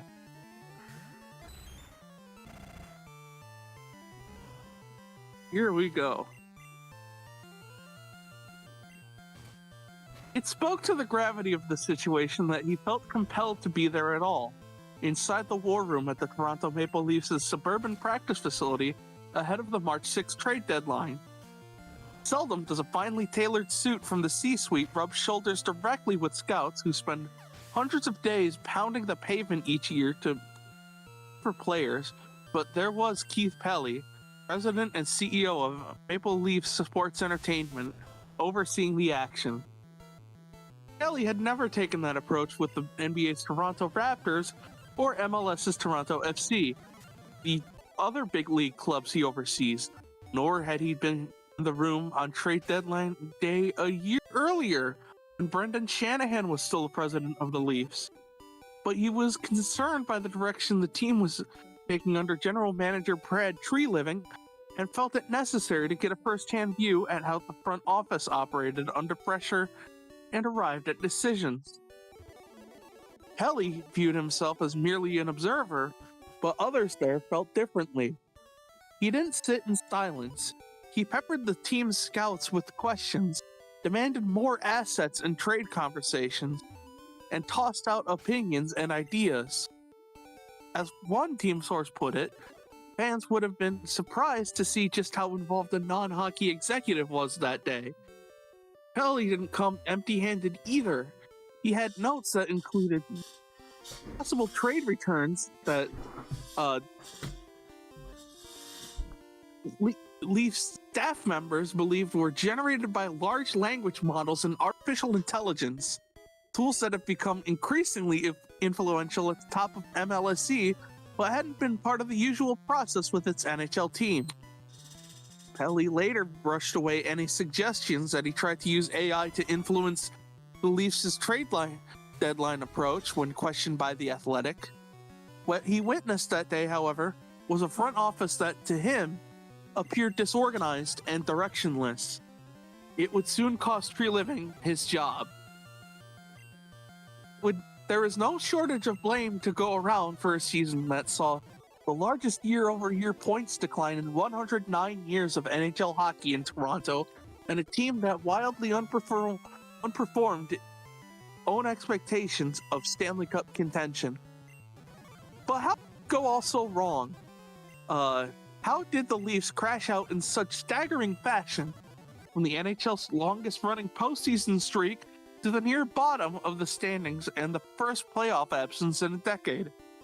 The Athletic spoke to more than 20 sources inside the organization and around the league to better understand what prompted the stunning fall of the Maple Leafs. Thoughts so far?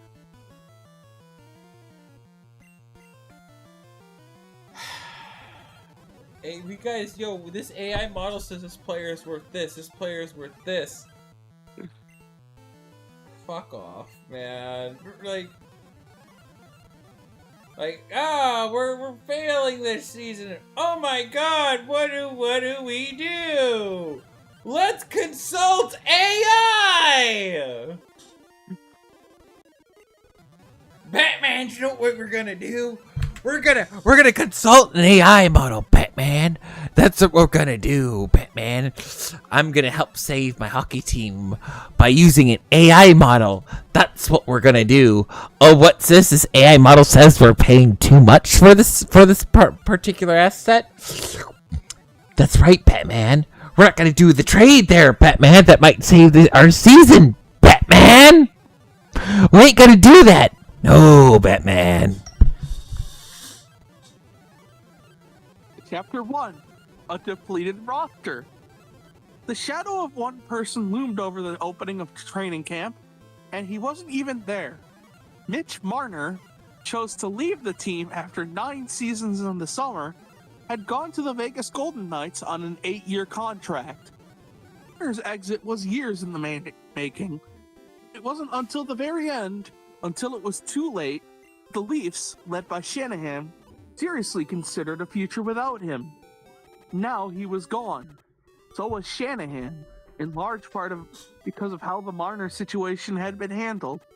Those 2 cornerstones, part of helping Toronto to a 9-year playoff streak, were not replaced in any way that mattered.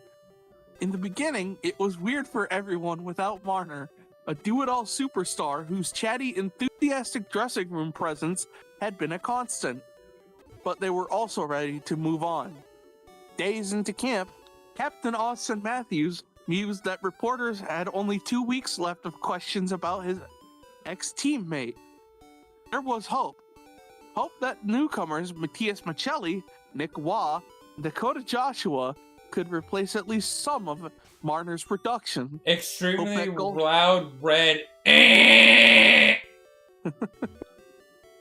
Hope that goaltender Anthony Stolarz, newly minted as part of the team's future after signing a 4-year contract extension, now the old undisputed #1 goaltender with Joseph Woll on a leave of absence, could replicate a 2024-25 season that saw him post the league's best save percentage. Things started slow, but after a sloppy home win over Nashville to pull the Leafs back to an early 2-2 record, after an uneven first week, Kelly sat with Craig Berube, coach's room. Kelly exuded optimism about the team and its leadership group. Berube and Tree Living were the right people, quote, to hopefully take us to the promised land, unquote, Pelly said. It didn't take long for the promised land to look further away than ever. Oh, you don't say. Days later, Stolarz ripped his team's performance in the kind of blunt manner that goaltenders rarely, if ever, use, let alone 6 games into a season. Thought the first 2 periods we kind of let them walk all over us, Stolarz said following a loss to the Seattle Kraken. Even for a Leafs team that has always started slow, only to blast their way to a 100-plus point season, this is proving to be no ordinary October. The roster looked old and slow, and meaningfully weaker without Marner, with the top line and power play taking big hits. On his own for the first time in Toronto without Shanahan, leaning more on trusted advisors such as assistant GM Derek Clancy, Living believes he had rounded out the forward group without the 102-point man, and altered the DNA of the team in the process. His off-season additions proving underwhelming, not like other off-season trade targets, including Brian Rust and Ricard Raquel might have been. When I hear about DNA within the context of the Leafs, it makes me think of that Steve Dangle quote. DNA change doesn't happen by default. DNA change happens by giving a shit. I want to go back to when Anthony Stolarz called out their performance. This shit started in October, man. The first season, they looked lost bunch of lost puppies. It's like that friend group when you lose that, you know, your good old trusted, like the guy that's like the glue that holds everybody together. He's all of a sudden gone, and you're just wondering, okay, so now what do we do? Right? Like... Yeah. We beat down every door, one front office source said of a summer where the NHL's trade market never really heated up. Even small decisions, such as sending David Kampf to the minors and choosing Caden Primo to back up Stolarz, backfired. Multiple injuries to Chris Tanev, meanwhile, left a defense that received no offseason upgrades without its top defenseman and veteran conscience. Arube struggled to find the diminished pieces fit, instill accountability, or find answers for mushrooming problems, even amid a soft, home-heavy early schedule. The campaign was only a month old, but after an 8-7-1 start that flattered the Leafs, Toronto's underlying numbers were horrible, marking them as one of the weakest defensive teams in the NHL. Dubbed an incredible asset by Pelly the previous spring, Arube gathered the group for a meeting not long after the team touched down in Boston in early November. Stiffer defense and more diligent puck management were required, he said. His words had little impact. The following night at TD Garden, a house of many nightmares over the years, the Leafs quickly fell behind 3-0 to the Bruins and then lost Stolarz for the game. And the next 2.5 months, a mysterious injury that the team never fully revealed. Then 6'7", 255-pound defenseman Nikita Zadorov ran down Matthews in the second period. The Leafs captain left that game. It won't be his first time he leaves. Like, this whole thing, right? The guys needed the glue. And then your first bout of drama happens, and everybody just feels like they're just drifting off from each other. It feels like, you know, there's many coaches that, I'm pretty sure I've said the message that, like, we gotta play for one another. When we got knocked back down, when they always got knocked down, they could always get right back up with Marner around, with the right coaching. They could always get back up. It felt like they got knocked down early in the season and they had no idea how to get up. They lost their legs. And it's sad that they didn't have any legs to begin with. There's no leadership in that room, and the leadership needs to be the captain. And if the captain isn't leading your guys into battle, then what are we doing, you know? He always... I'm sorry, but Matthews always feels like whenever there's adversity, he just checks out mentally. Mm-hmm. Yeah.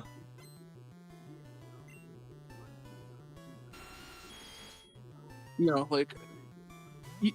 You think when the pain you think when the pain dwindled, you think Matthews was at all like, oh crap, it sucks, I can't be a part of this team anymore? Or was he just like, I wonder if my usual spot at the golf course will let me be there early? I think my thing with Matthews is maybe just like, I got hit, no one defended me, and then you just check out the rest of the season. You're just skating for a paycheck instead of, doing the opposite of that. And... Alright, Chapter 2, Cracks in the Culture. Off the ice, cracks in the culture were beginning to show. Things had changed with Shanahan gone and Pelly overseeing the operation. For one, cost-cutting seemed a rising priority. In March 2025, MLSE cut 10% of its workforce. Then, Pelly didn't replace Shanahan or Masai Ujiri as presidents of the Leafs and Raptors, respectively. In the summer, the Leafs chose not to replace Rich Rotenberg atop their sports science program, opting instead to have an assistant strength and conditioning coach fill his duties. For the first time, team staff started to hear reminders that new majority owner Rogers Communications Inc. was a publicly traded company that closely watched its book. It was partly about the results. If all the spending in the Shanahan era produced only 2 playoff round victories, could the team not cut back on a budget that still topped their NHL competitors? They spend smarter. Amid the losing, the Leafs scrapped the much-loved Father's Trip in November for what were presumed by those around the team to be financial reasons coming from above. An organizational source said it was a team decision prompted by a desire to hold the rookie dinner in Chicago that month. Later in the season, the trip was hastily rescheduled for late March, but with mentors instead of fathers. Kelly strained to make clear internally that he had no role in the earlier cancellation. Staple on the NHL calendar around the league, teams almost always hold the family or mentors-focused trip earlier in the season to make sure they don't distract from the more meaningful stretches of schedule to come. Because of the late notice, some players chose not to bring anyone on the mentors trip at all. And unlike in years past, staff members were not permitted to bring a guest. Staffing cuts and trip cancellation came amid other changes, heightening a perception among players and staffers that the team was determined to save money. Player discounts, covering everything from team gear at Real Sports Apparel to meals at Real Sports Bar and Grill, were cut from 50% to 30%, same rate other MLSE employees received. Ticket prices for friends and family members went up. Changes were small in the scheme of things, but indicative when coupled with the other cost-cutting measures of a team doing a little less for its players. Meanwhile, NHL affiliate Toronto Marlies, after years of flying to drivable destinations such as Laval, were suddenly taking the bus to more games. Changed a lot of shit, said one staffer, and I don't think it was for the better. At the same time, the Maple Leafs went to increasing lengths to monetize the team, including offering a $956 price tag for young fans to wave a flag before home games, among other experiences up for sale as part of the new fan access program. As the team struggled, empty seats became more frequent at Scotiabank Arena.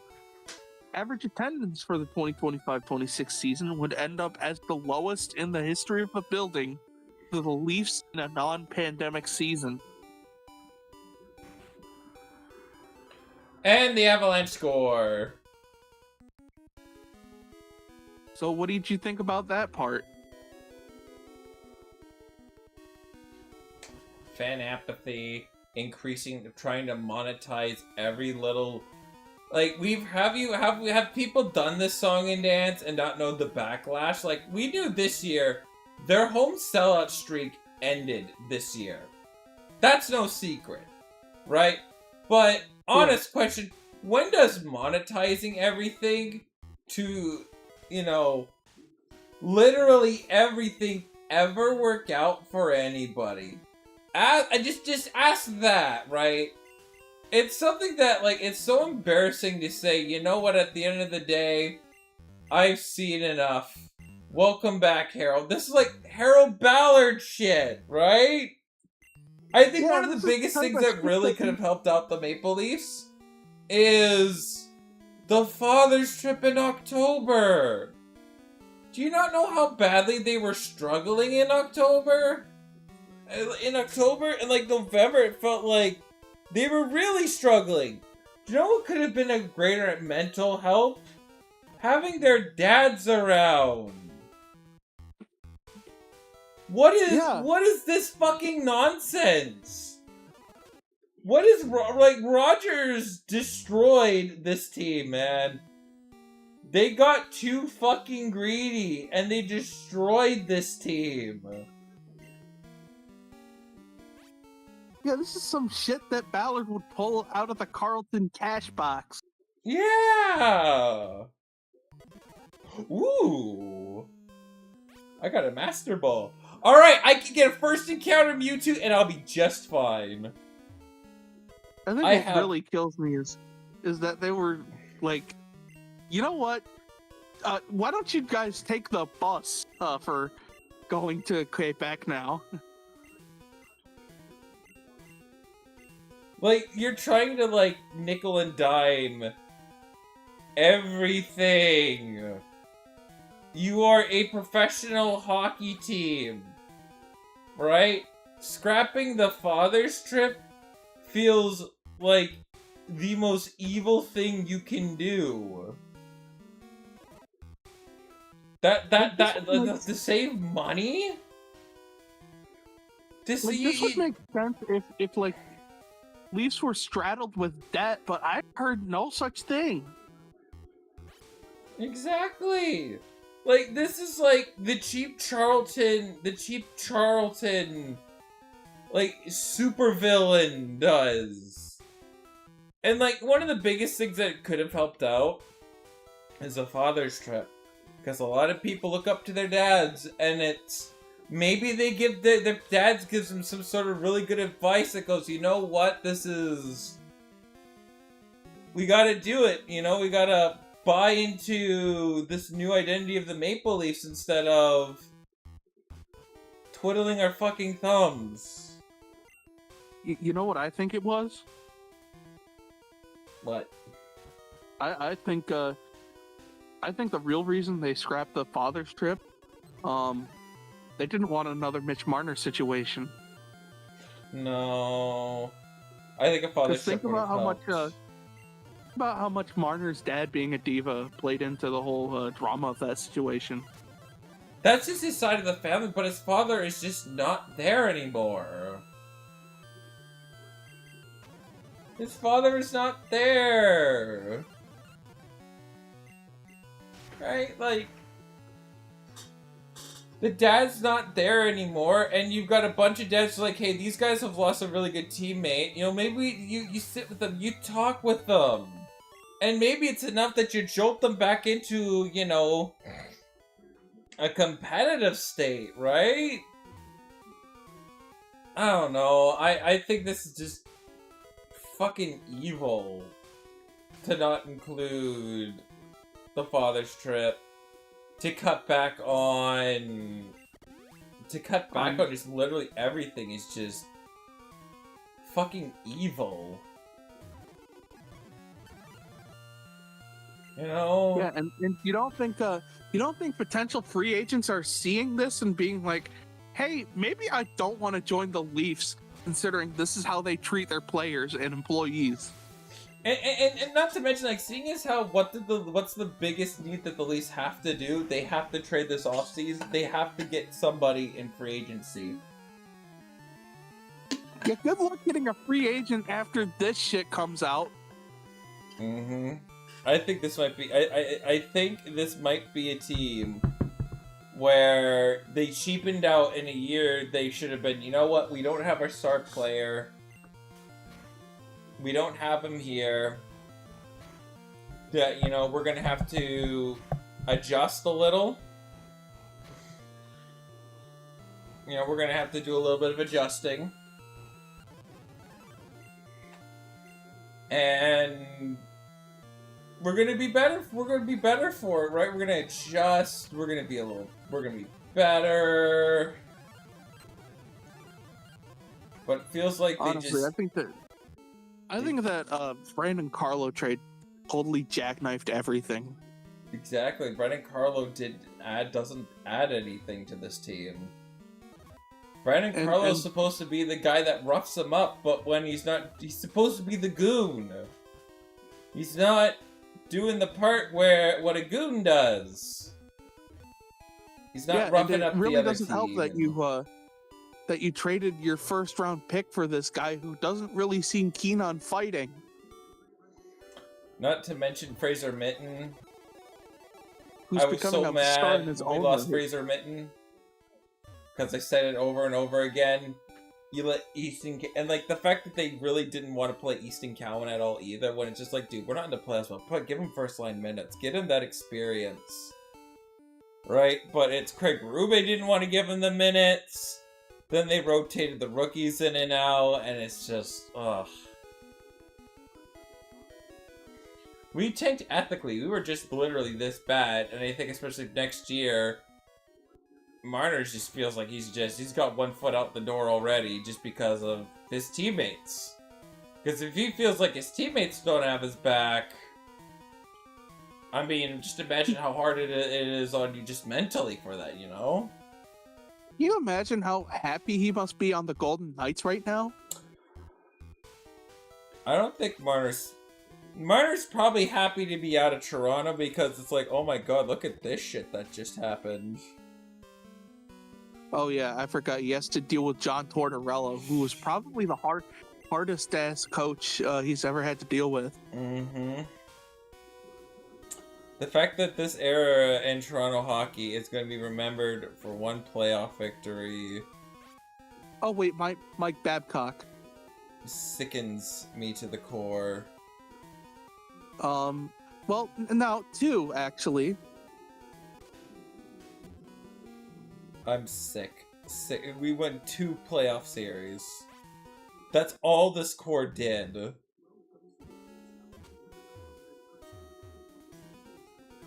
That just sickens me to my core. Yeah, all that for what? Being Boston's bottom bitch?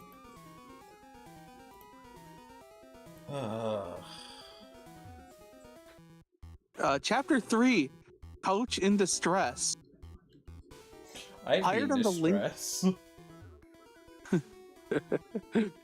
Hired in the lingering glow of a Stanley Cup win with the St. Louis Blues to bring a more hard-nosed approach, Berube seemed to have everything going his way in the first season in Toronto. With sensational goaltending. I'm not sure what tendling is. A deadly power play, 4 stars who could break open any game, and 1 strong defensive pair. 2024-25 Leafs had the NHL's best record in 1-goal games and went 35-1-1, and they entered the third period with a lead. All that good fortune disappeared in year 2. As the losses mounted, Berube looked increasingly desperate to save the season. Fucking skate with the puck, he growled at William Nylander, a frequent target of his criticism during a profanity-laced practice. Fucking skate with the puck.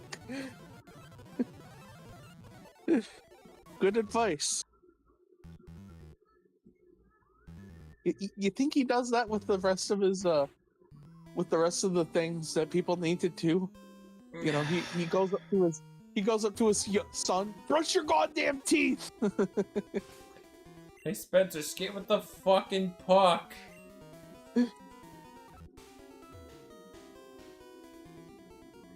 When you leave him fucking room, fucking light. Hey, hurricane warning! Actually, if you're gonna give a tornado warning, drop a fucking tornado and skate with it! Fuck! Skate with the fucking tornado! Living through support behind his beleaguered coach. While Treliving derided his team's performances, quote-unquote vanilla, he blamed himself for the scuffling. The offseason, he had wanted to add a top 6 forward to help fill the Marner gap, as well as a defenseman could prime the offense. Neither effort panned out. Oh! At one point, the Leafs discussed a Robertson for Igor Chinakhov swap with the Columbus Blue Jackets. Their offers fell short. Do you want to know who? You want to know who got Igor Chinakhov and who's in the fucking playoffs? Pittsburgh! From former GM Kyle Dubas!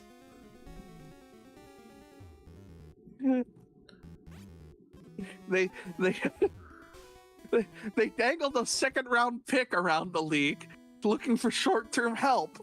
Oh yeah, guys, a second-rounder. Look out, fellas. They're really breaking open the bank with this one. A second rounder, by golly gee, that's a hell of a deal. You have to pay it first. We don't even need to beat around the edges. You have to pay a first round pick. You can't. They also contemplated reacquiring Luke Shen. However, save for a waiver claim on Troy Stetcher in November, the Leafs GM made no moves to rescue his flailing squad. According to league sources, the Leafs were consistently in on the final stages of trade talks, like those for Chinakhov, but were never able to close deals that might help stem the bleeding. Skilled forward was eventually dealt to Pittsburgh in late December for second and third round picks, produced 18 goals and 36 points in 43 games as a Penguin on their top line. Executives with other teams said they found Toronto frustrating to deal with, as their trade calls often felt like tire kicking rather than serious discussions. Oh my god. Yeah, this Austin Matthews, he runs pretty good.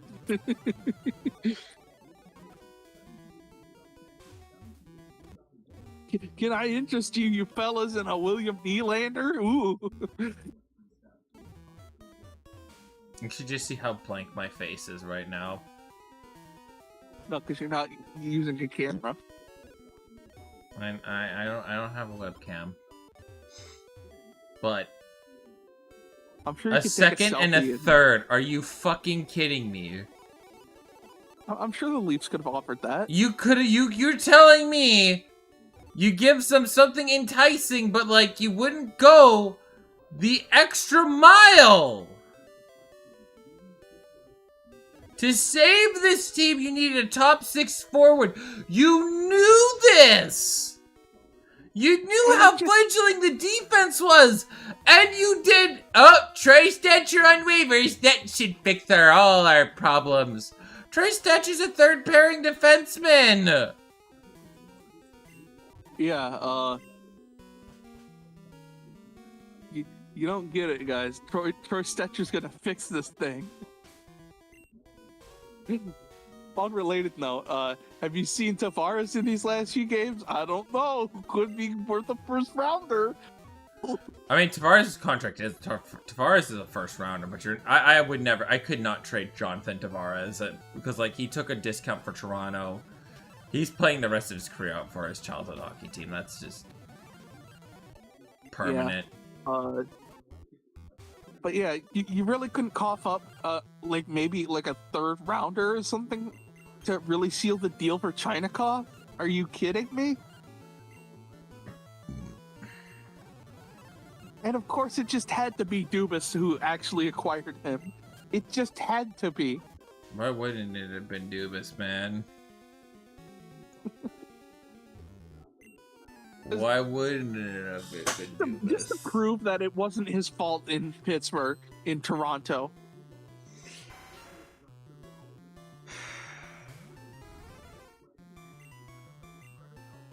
Alright, let's keep the dick punching. Let's keep going with the dick punching. Alright, a month later, signs of a serious divide between coaches and players began to spill into the open. When asked about his team's lackluster effort in a shutout loss to the Washington Capitals in mid-December, a steaming Berube said, "Ask those guys, not me." Those guys and their coach then lost in Nashville and again in Dallas, falling to 15-15-5 on the season after a stretch of 5 losses in 6 games. With the fewest power play goals in the league and the least time spent in the offensive zone of any team, the Leafs were dead last in the Eastern Conference, approaching the halfway mark. They would end up being outshot more than any team in the league, and the most times by 25 shots or more in franchise history. Speculation over Berube's job security 2.5 years remaining on his contract, ramped up. 2 days before the Christmas break, a coach was indeed fired. Before the flight home from Dallas, having relieved Mark Savard, the assistant coach in charge of the power play, of his duties. Living would later describe it as change that could make. Change that we could make. Close to what?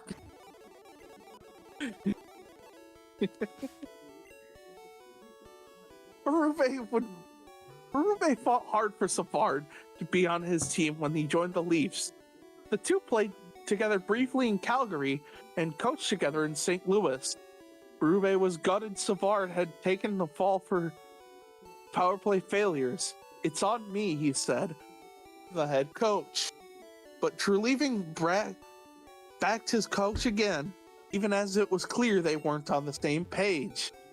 While Treliving indicated Derek Lalonde joined the staff as a replacement for Lane Lambert in June, now run the power play, Somber Berube said that wouldn't be the case. It would be an all-staff effort. Treliving really did believe in his head coach. According to Pelly, the GM never approached ownership about replacing him. The Leafs had won the Atlantic Division in Berube's first season behind the bench, and management hoped that this was a temporary blip. Guess not. You mean to tell me that the players are lost and the head coach can't rally them? This is where, I mean, and by the way, this would be totally unfair to Craig Berube. And I can agree to that. But they had to have fired. I think that was when the players are most lost and you're trying to salvage what's left of the season. This is where you fire. Undeservingly. Yeah, I just don't get the logic behind being like, oh man, they hate the coach. Management doesn't like the coach too much. What do we do? Mark Savard, you're out. That's a change we can make. I mean, it's clearly that it's so clear that there is this disconnect between the two, and we're like, we don't need to do anything, you know, our players are lost. We're not gonna say anything to help our guys rally on past this. I just don't like that wording Brad used. Like, it just feels so stupid. The team is lost. And your answer is to do nothing. That's your answer. It's basically like, you know, being on the Titanic, watching it sink, and being like, oh, I know what the problem is. The chairs aren't nicely stacked up on the tables. That's what. I don't even think it's that. I think the way how I look at it is, it's got to be something where it's like it's clearly the players' faults, not the coaches. The players just gotta play better. When it's like, dude, the players are lost. The coach has clearly not a fucking damn clue on how to reach the players. Like, it's clear that there is a disconnect this entire season. Right? Like, these guys were lost. They didn't give a shit. And the answer, instead of firing the head coach to try and salvage, like, that's to me is like there's a salvage attempt. It's to double down. Yeah, you power play guy, you're gone. This will fix everything. And this is going to fix it did not fix everything. Chapter 4, Calm Before Another Storm. It was the middle of January, and the Leafs, with a new power play finally showing signs of life under new assistant coach Steve Sullivan, appeared to be turning their season around. They had just done the unthinkable, becoming the first team to beat the league stomping Colorado Avalanche in Denver since October. Oasis's Wonderwall, team's victory song, and Daya's Hideaway a tune the Leafs like to play specifically for lovable rookie Easton Cowan, blared from their dressing room at Ball Arena. The win over the Avs was the Leafs' 8th in 10 games, vaulting them back into a playoff game. Shows that we can compete with anybody in the league, Berube said. 3 days later, Ball led the team's stretch at Las Vegas' T-Mobile Arena in his first return to the city since he was sent to Toronto in the blockbuster sign and trade that ended Marner's run with the Leafs. But facing Marner seemed to inspire no special emotion. The Leafs were, if anything, annoyed at the idea that the game should have extra meaning. Matthews told TSN's Mark Masters before puck drop that he was done with the Marner questions after the longtime sidekick playfully flung a puck his way in the pregame warm-up. As Marner was booed by a smattering of Leafs fans in his own building, his new team beat his old one, with Toronto blowing 4 2-goal leads and losing in overtime. Adding insult to injury, the Leafs lost Nylander in defeat. As quickly as the good vibes appeared, they were gone. A week later, ahead of Marner's highly anticipated return to Toronto, Berube lifted his blue ball cap at the morning skate and revealed gruesome damage. 50 stitches across the top of his forehead and a black eye from a lift bar falling on his head in the team gym the previous day at Scotiabank Arena. Despite considerable fan and media fanfare building the game up, Leafs again played down the significance of facing Marner. Golden Knights pumped 5 goals past Stolarz while fans sarcastically cheered Marner every time he left the ice to end a shift. 2 days later, the Leafs were crushed by the Avs on a Sunday afternoon while snow pounded the city in record fashion. Still out with an injury, Nylander looked on from the press box and flashed his middle finger in frustration when the TV camera turned his way. He was fined $5,000 by the NHL and later issued an apology on his Instagram account, saying that he was just frustrated a day later.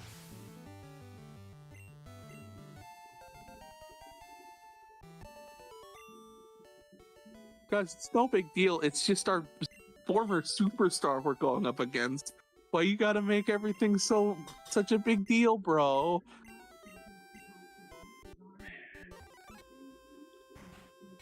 You see how lost this team was this team needed guidance. And Yeah. this organization had no fucking clue. No what this is again, it's what you want to know what Harold Ballard would have done with the Maple Leafs era? There you go. There you go. You just found out what happened if Harold Ballard was reincarnated. There you go. My God, it's like embarrassing to see how like fucking lethargic and like out of it the entire Leafs organization was.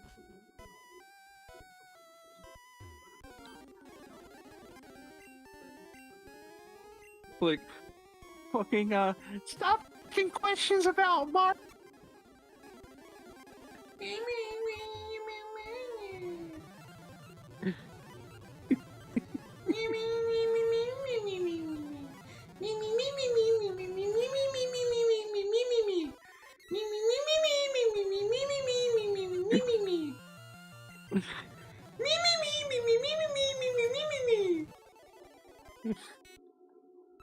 Something how Nylander showed more grit and energy flipping off the camera than Toronto did in both of their games against the Knights.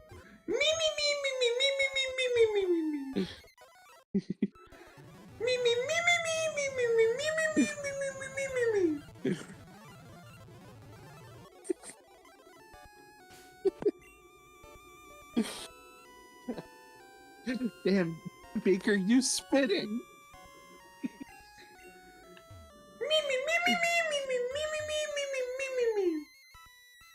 You know that guy on the Muppets?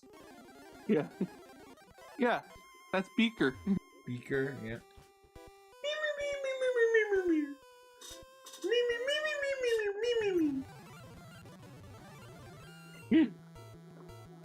Yeah, you sure showed them, guys. Wow. Yeah, you're totally nonchalant and low-key chill attitude. Really showed those Vegas Golden Knights, am I right? I'm gonna show them the middle finger, and they're gonna know who's boss. I'm gonna show them the middle finger because I'm a toughie. I'm a big muscle, big dum-dum head. You don't tell me when to go to bed, Mom. Yeah, Mom, I can go to bed whenever I want because I'm a big, dumb, stinky muscle head and I can do whatever it is I want. Humph! Coach doesn't say I need to eat my greens. What about you? Yeah, well, I don't need to play tough at all. Humph! Oh, I hate this fucking team. I hate this fucking hockey team. That's right. That divorce? Yeah, that's happening, kids. We're getting a divorce. Chapter 5, Dysfunction Central. Really, this whole article could have been called that. Yeah. After he decided to let Shanahan go and not hire a replacement, Kelly said he intended to work more closely with Tree Living and Berube. By late February, however, he had only been around the team sporadically. That's why Pelly's appearance at a February 24th practice was notable. The deadline nearing and the Leafs still holding out playoff hopes, Pelly and Treliving chatted as the Leafs prepared to return from the Olympic break. Among the things they had discussed during the break was a potential contract extension for Treliving and 1 year remaining on his deal. There was even talk among some in the front office that perhaps they could be buyers ahead of the March 6th deadline, moving out some of their rental players while adding younger pieces who could help with a playoff push. But there was disagreement in the front office over that unorthodox plan, given their slim postseason hopes. In a letter sent to season ticket holders, Pelly cast blames for the team's ups and downs on injuries and a condensed schedule. He said the Leafs couldn't reveal their, quote, team strategy until the appropriate time in the interest of protecting competitive advantages, unquote. What he didn't seem to realize was the ups were over. The Leafs stumbled out of the break with 2 consecutive losses in Florida, while Cowan sat as a healthy scratch. A few nights later, Berube pointed to his head and his heart following a particularly spiritless loss to the Senators and said, "I can't give guys this or this." I'm the coach! If you come up with a game plan or inspire your boys, what are you doing? I can't give them my heart and brain. What the fuck? And the sad thing is he's not wrong either. There's no heart. They're skating for a paycheck. He's not wrong. It's like the YMCA out there, man. He's not wrong. That's the thing that pisses me off. He's not fucking wrong. With only days until the deadline, it was now undeniable Tree Living had to sell. A few days later, the misalignment continued when Berube said after a morning skate that no players would against the New Jersey Devils for trade purposes. The Athletic revealed shortly thereafter that 3 players, Bobby McMahon, Oliver Ekman-Larsson, and Scott Lawton, would indeed sit that night. Management had made the decision that morning, but the coach hadn't been made aware. Scratched again the following night, Ekman-Larsson grabbed a box of popcorn before he took his seat next to McMahon and Lawton in the upper reaches of Madison Square Garden and looked on while his Leafs were flattened by the sad sack Rangers. Are you sure those adjectives were necessary? The Rangers looking around like, what'd you fuck me for? Come on! Why did we need to add those adjectives? Come on. This article is about the Leafs, man. Lame. It was the Leafs' second 6-game losing streak of the season, and they weren't done. Tree Living was absent from that 2-game road trip and receded from view in the weeks that followed. His absence didn't go unnoticed by staffers who were looking for leadership in a time of turmoil. The Leafs GM, who, with his job in jeopardy, was preparing for what would be a pivotal trade deadline. A day early, Tree Living notched an early win by scoring a first-round pick from Colorado for Wah. He was prepared to make a much bigger splash involving the one core piece without trade protection, 23-year-old Matthew Nyes. The Leafs GM engaged in trade talks involving Nyes with a handful of teams in the hope of landing a rich return. Tree Living also tried and failed to turn Ekman Larson into a tidy haul of draft picks, and approached Matthews and Nylander to discuss the team's intended direction. Most vexing and shocking for his front office was how little interest rivals seemed to have in Lawton or McMahon, low-cost rentals who'd priced their way out of staying in Toronto. With only 30 minutes to go, Tree Living emailed the NHL's other 31 GMs to inform them the Leafs were trading Lawton. Kelly would later tell MLSE staff in his weekly Pelly's page internal newsletter that the team hadn't drawn any offers on either McMahon and Lawton just 15 minutes to go until the 3 p.m. Eastern Standard deadline. Avalanche scored again. In the nick of time, the Lawton deal, which netted Toronto a second-round pick, across the line. So did one that sent McMahon to Seattle for picks in the second and fourth rounds. Conversations around Nyes continued around till the last minute too, with marquee Canadiens and Sabres prospects in play. Pelly later lauded the young talent of both rivals, and in doing so named several trade targets in the Nyes talks, such as Michael Hage, Adam Engstrom, Jacob Fowler, David Reinbacher, Konsta Helenius, and Radim Murtka. Looming over the deadline day action was Pelly and another non-hockey executive, not in the room but playing an influential role nonetheless. Hamza Teherani. Hamza Teherani, the Chief Strategy and Innovation Officer at MLSE.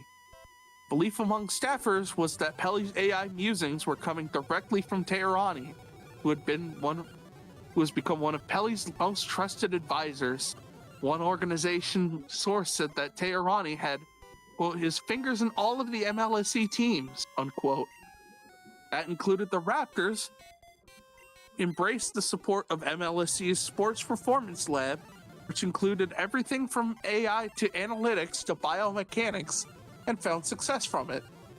The Leafs, conversely, were found to be resistant to what the tools might offer, which explained why Pelly would later call for a more data-centric head of hockey operations.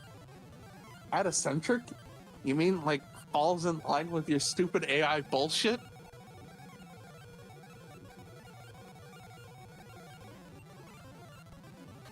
Breaking news, everyone. Leafs hire new GM at Grok.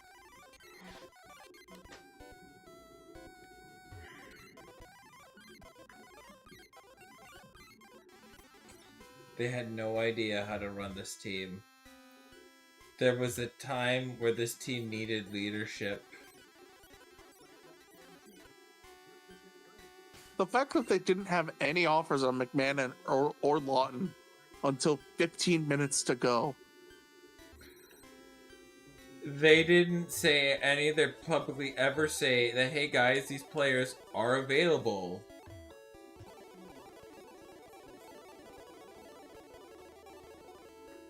They never said, hey guys, these players are available. Does anybody want these players? The part where you, simp over all the prospects in your division rival, Like you did try that already with the fucking Brandon Carlo trade. They have no direction. They had no fucking idea what to do with this team. The players had nobody wanted to take accountability. Nobody wanted to take leadership. Nobody! Where's the leadership in this team? Where's somebody that steps up? Nobody stepped up! Are you gonna ask ChatGPT to take the reins? It's not even AI. It's not even the AI jokes. This entire season, there's been an obvious theme. Who the fuck is taking the leadership role? Y'all, everyone's like, I don't know. You're like, y'all sound like my fucking brother. What do you want to do? Like, get the fuck out. Oh. Why do you think Leaf fans were screaming something? Like, it could be anything. Somebody take some leadership. Get a pulse. There's Get some blood in your. Like, for God's sakes. Like, we shouldn't be this mad. We have all those girls who say they're so good at sex and then they just fucking starfish the entire time. No, it's like a girl that's teasing you, that like teases you, and it feels like you're gonna do it. Nah, I'm not in the mood. Like, what directionless franchise the Toronto Maple Leafs are? That's an embarrassing indictment. I'm telling you, wait until Grok becomes the new GM of the Leafs. Oh, I can't wait. Fucking He said Grok. Sarcastically. Fucking at Grok. How much should we be willing to accept for Matthews?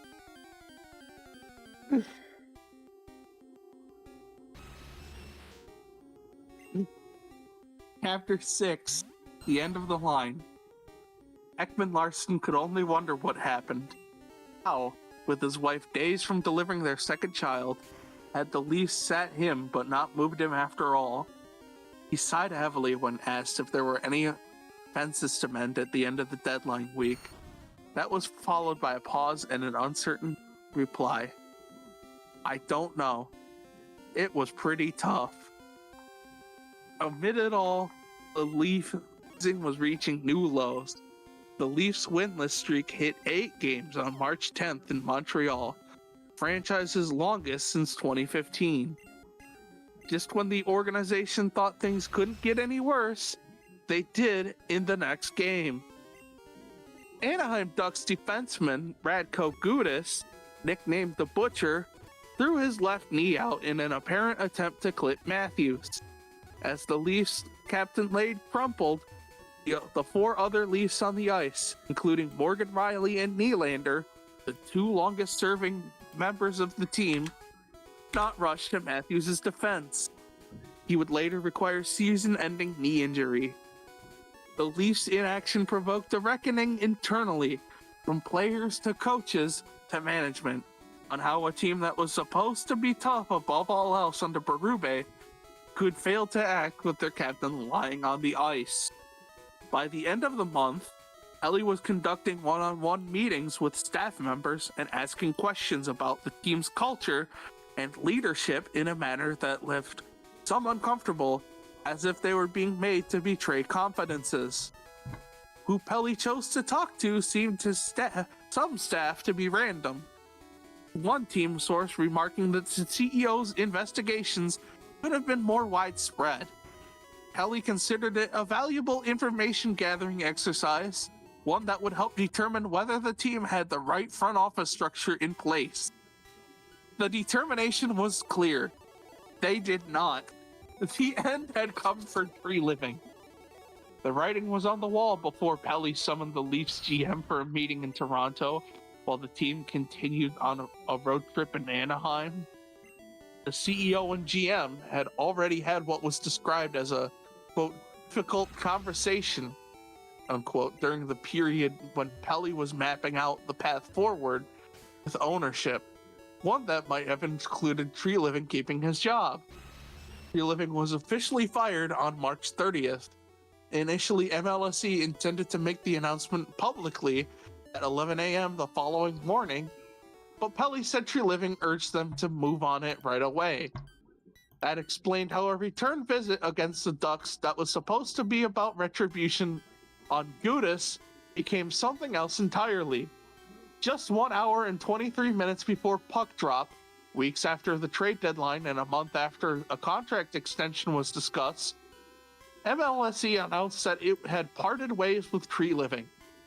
The move sent shockwaves through the organization because it was surprising, but because of how haphazard the handling of it all seemed, including both the timing and execution of such a major decision.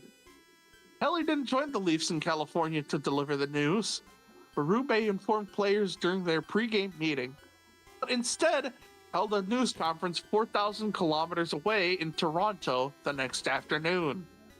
Wearing blue Maple Leafs colored glasses, Pelly spoke vaguely about problems with culture and quote-unquote alignment, but refused to offer specifics. We have an alignment through all aspects of our business, he said during a widely panned news conference. It effectively marked the end of one of the most chaotic, functional seasons in Maple Leafs history, a campaign that has raised great uncertainty about the future of a franchise that will soon become wholly owned by Rogers. Who will be the next GM? MLSE's search is active, and Teherani is involved in the process. Will Berube be back next season? About Matthews. For all involved, it's been a stunning fall. From perennial regular season juggernaut and playoff disappointment to the NHL basement. Honestly, really, I don't really know how to explain it, Nylander said. I can't believe we're in the position we're in. You do! It's because you all don't know what to do! There's no leadership! The coach has to play, the players has to do this, and then he has this, and then no one's taking accountability! They even want to bring Berube back is such a slap in the face. It doesn't really matter what they fucking do at this point. We're on it. You're filing the papers as we speak. Yeah. We need a break, Toronto. Y'all have no idea what it is you're doing. Well, I mean, you did become a fan of the Leafs because they were the opposite of the Vancouver Canucks during the riots, and boy, are they as boring as what the opposite of what a riot would be. Oh. Oh! Okay. Sorry, I don't mean to play psychoanalyst, but sometimes it's there. I'll take the Mew. I'll take Mew. I'll take Mew. Oh my god, I just got Mew! Holy shit, congratulations. Holy shit! I'll take it! I'll fucking take it! I have a Mew. I have the Mewtwo counter. Sorta. Kinda. I just need to give it moves. Oh my god! So yeah, that was the article.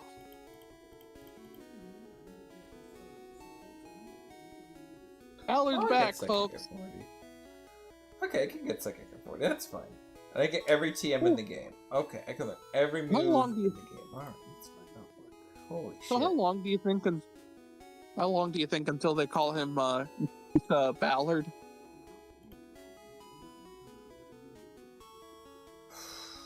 You should already be calling it right now.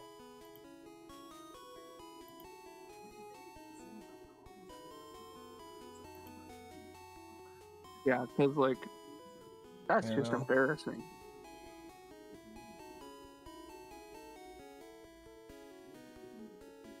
That's your idea of trying, guys?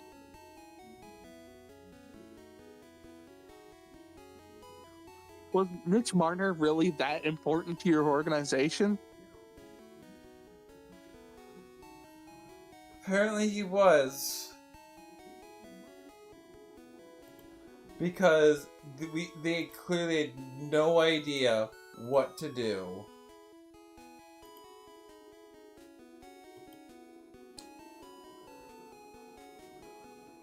That's the obnoxious part. They needed leadership from somebody. You know, they talk about DNA changes and all that. You know, one of the things about DNA is that if you change one thing, you can give somebody Down syndrome. I legitimately think casting Marner away gave the Leafs Down syndrome. Nah. I don't think the Leafs got Down syndrome. Sorry, blue and white syndrome. Like,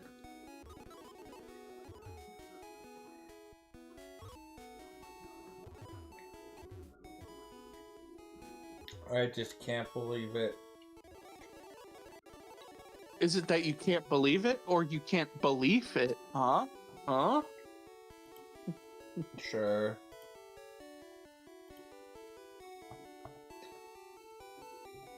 Nobody wanted to take responsibility for this team. Nobody wanted to take leadership. And the players, they showed.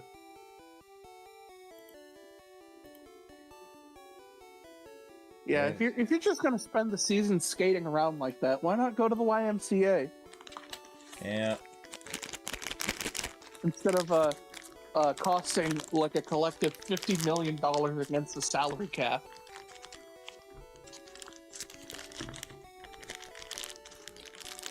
And Toronto Maple Leafs are full of passengers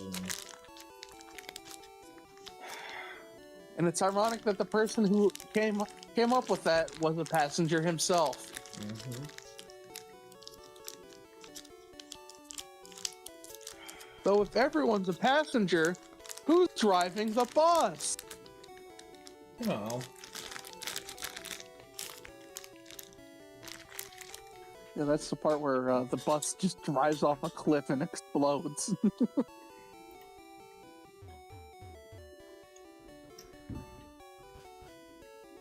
It just goes boom, man.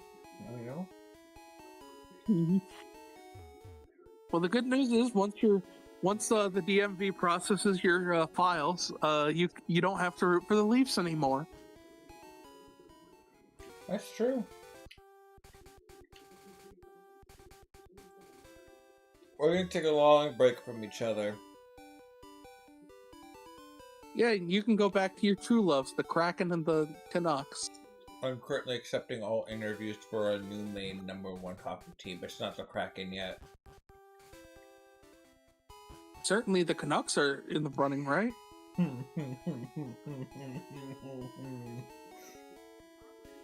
Give it 5 years.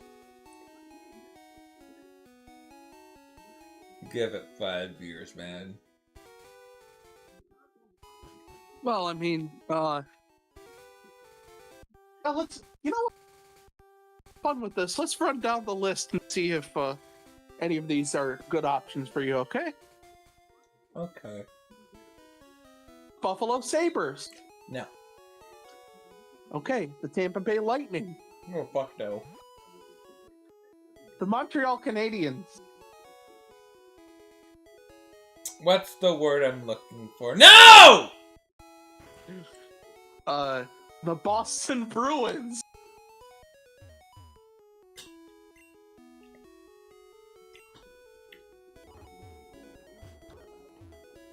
I think I felt you throw up in your mouth from here.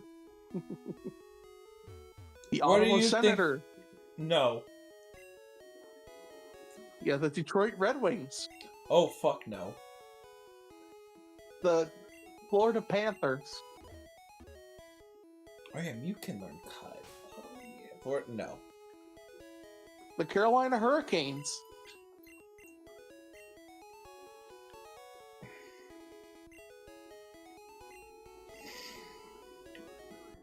I mean, the cool part about being a Hurricanes fan is that you can You can do the funny Raleigh yell. No.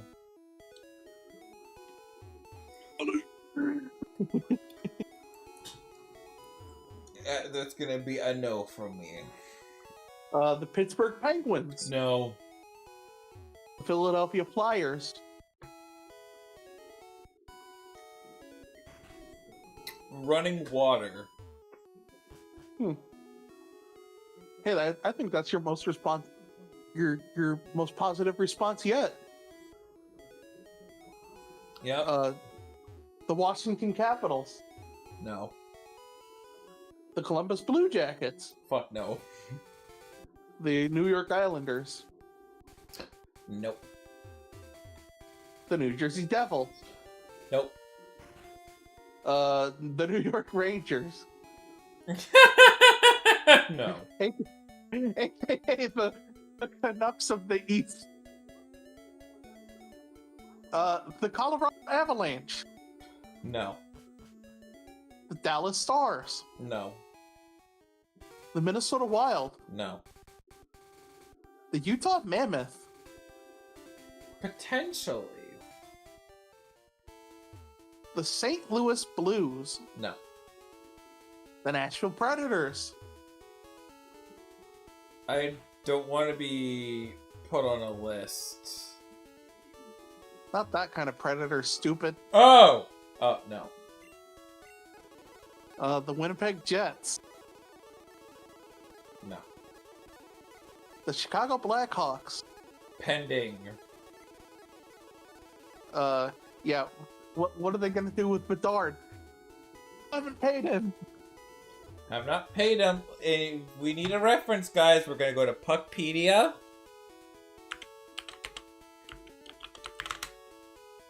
We're gonna go to Puckpedia here. Let's go to the Chicago Blackhawks. You fuckers have, dude. Just let's see. Let's go take a look. Connor Bedard, RFA, 2026 to 2027 RFA. Tick fucking talk. You bitches have like $40 million in cap space. Tick tock.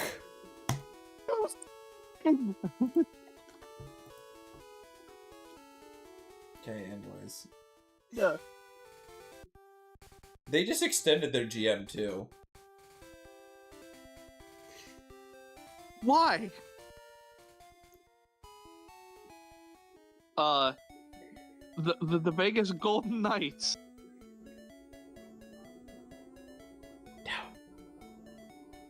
No. The Edmonton Oilers. No. The Anaheim Ducks. No. The Los Angeles Kings. No. The San Jose Sharks. Potentially. And the Calgary Flames. No. Alright, so that's a potentially on the Utah Mammoth and the San Jose Sharks. Pending on the Chicago Blackhawks, and standing water for the Philadelphia Flyers. It's just running tap water. That's how warm I am to it. Perfectly neutral. As everything should be. It's all neutral. Tell my wife I said hello. Mm-hmm.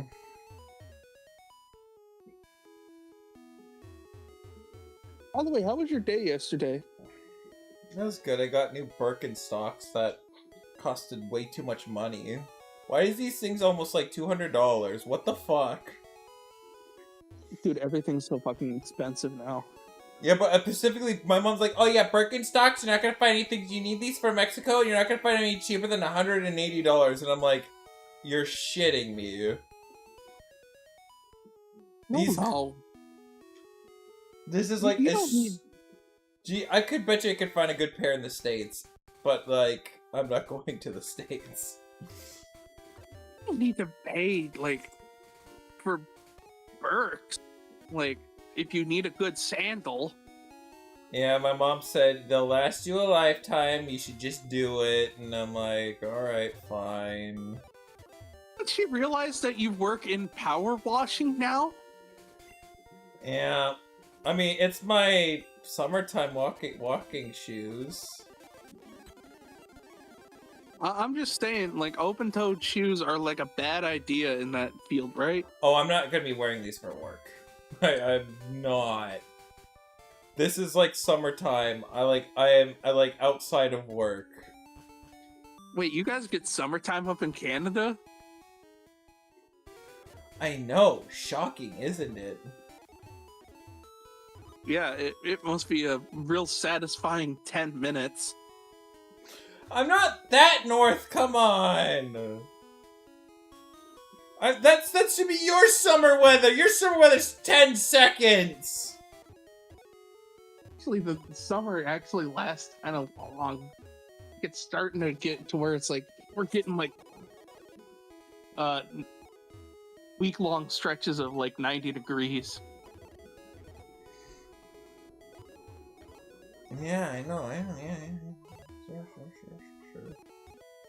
Do you mean minus 90? No. Okay. No, that's more up by you, right? Because you are further north than me. Not that much further north. Like at least 50 kilometers. Oh, I have to almost scored again. I mean, at least by a couple degrees, you are. A little That's, bit. Not more. I'm like probably like 50 kilometers more north than you.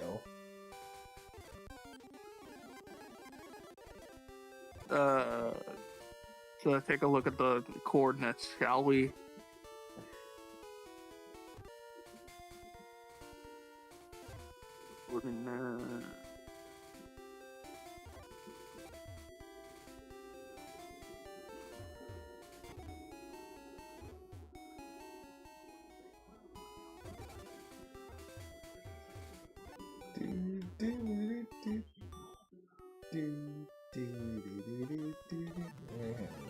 Let's call it 6 degrees of separation.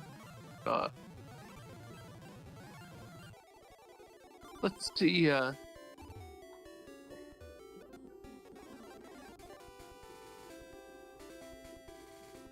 you're a bit further than you think, like,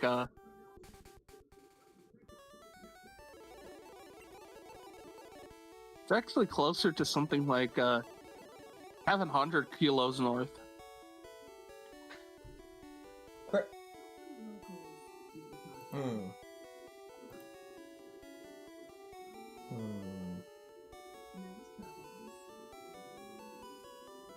Yeah, you're actually pretty far north, up in Canada. I'm like there. within 10 kilometers of the border.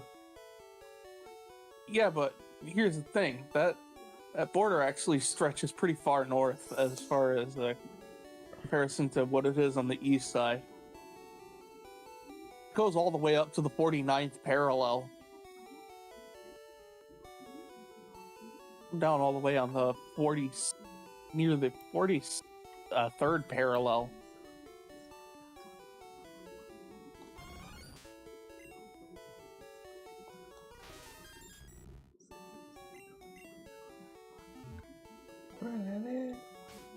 Okay, we need to get Mew psychic immediately, and we're gonna do the stupid thing and teach it cut.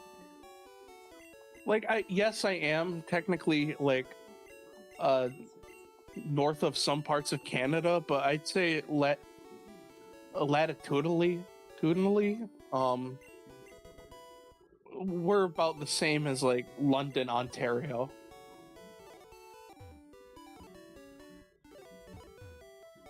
Which is like pretty far south in Canada, if I remember correctly.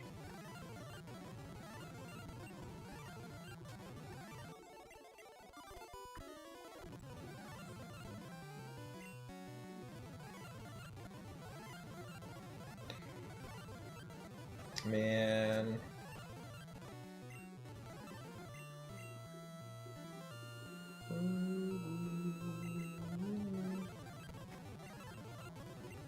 Although what really surprises me is how far north all of Europe is. Yeah, no wonder it's always miserable in the UK. Yeah, I want to say London is on the same latitude as like Edmonton.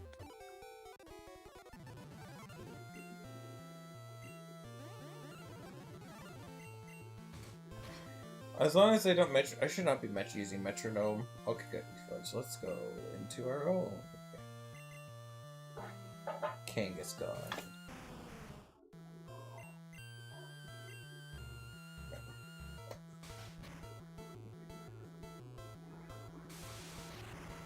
And the Kings just got one on the board! 2-1!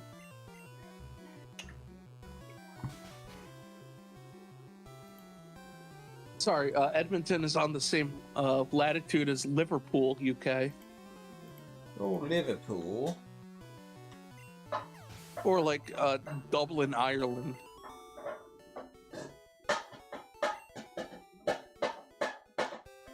Still got all of Scandinavia to the north, so there's that. Mm-hmm. Good old Scandinavia. Denmark, Sweden, and Norway.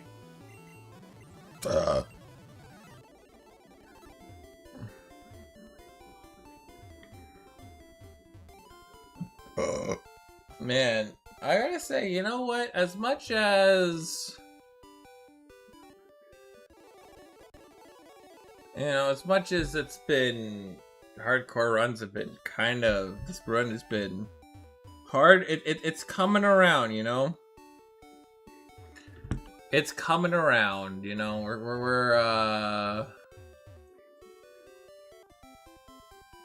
I think we're in a rare recovery stage, you know. Sorry, we're in a rare stage where we're now just getting the best mons we can. So I gotta ask though, are you one of those people? Are you one of those people who does like socks and stocks? Well, I mean, I'm probably gonna be doing socks and sandals for a little bit because I don't want to take these outside yet, and I have to break them inside. So I'm sorry, but like that's just a classic fashion bra moment.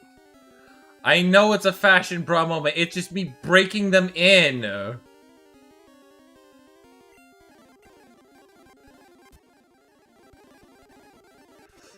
I know, it's just me breaking them in, that's all. Alright, cool, I got HMO2, fly. I could teach Mew fly.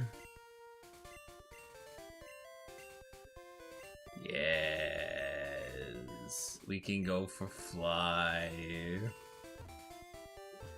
Oh, my Mew's ready to body some people. My Mew's ready to body some people! That's right, we're gonna dodge all of that fucking Mewtwo's attacks. Okay, I'm pretty happy now. We got what we needed. Sure, Mewtwo's a big weakness, but getting we have the second best Pokemon in Gen 1, being Mew. Which is, like a... Thank God I don't think moment. the Kings are gonna make a comeback here, unfortunately. Oh, yeah, Colorado's on the power play. Oof. With 53 seconds left. Yeah. Means we're getting close to the puck drop for Lightning Canadian. Lightning Canadians, which I'll probably watch the first period of, and then I'm probably gonna go. I have to go for family dinner. Fun. As much as I would want to be lazy and stay, no, I have to get. I want food that I don't have to make or pay for. Oh shoot, that does remind me. I'm gonna be making dinner. Oh boy. What dinner you making, mate?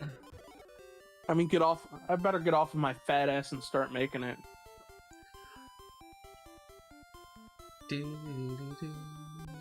Alright. Oh, there's another stupid fluffing Pikachu. You don't mind me making and the No, not at all. Shoot, dude. I just realized, dude. What? Why'd you get Birkenstocks from Mexico when you could have gotten the LeBron Jameses?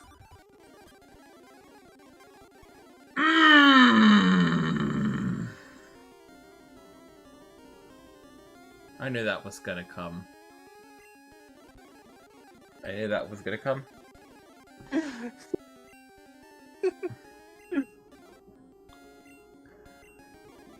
You need the Mexico, dude. You need the new LeBron Jameses.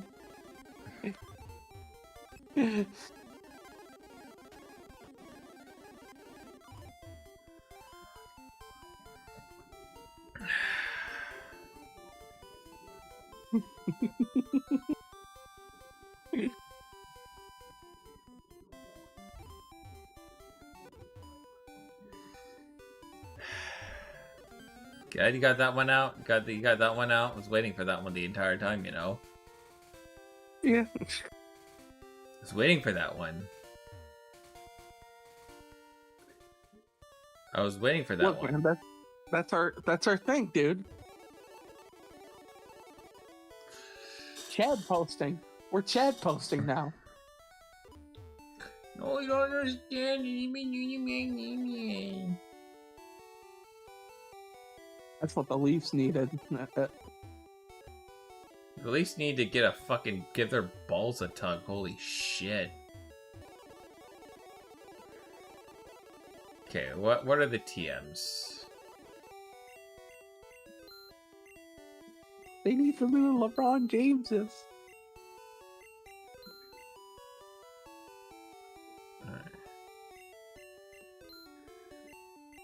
Let's go look at these TMs because I want to buy Great Balls. Actually, fuck it. Here's 99 of them. Okay, let's go see what TMs I've got. Let's go look at these TMs. Oh yeah, there it is. 32. It's got a 3.4 out of 10 on IMDb.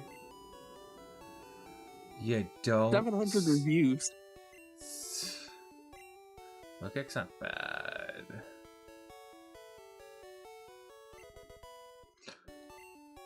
I'm gonna give low kick to Moltres. No.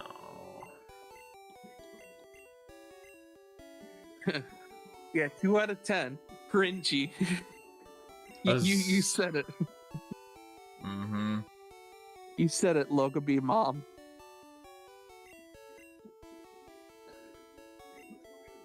Didn't expect much. Got less.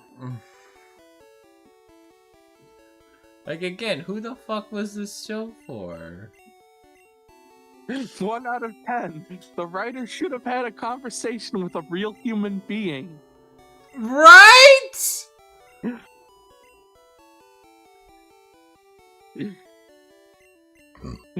Oh. Moltres can get Waterfall? Okay, sure. It's brazenly apparent that the writer has never in her life ever spoken to an adolescent boy. It's like an alien looked at what women say on Twitter about how annoying men are and wrote a show about it. That's damning.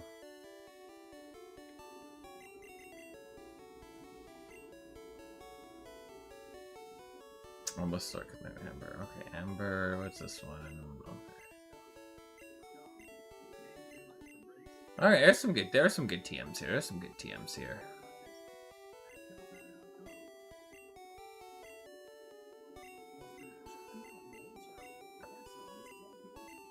There you go, that is 40-year-old woman playing a 14-year-old boy. WTA. yeah.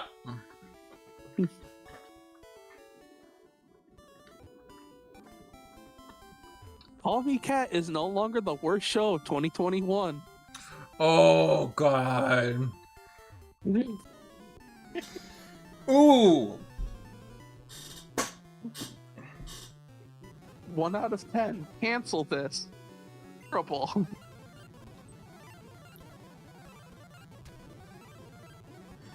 Oh, I don't know how right they all are.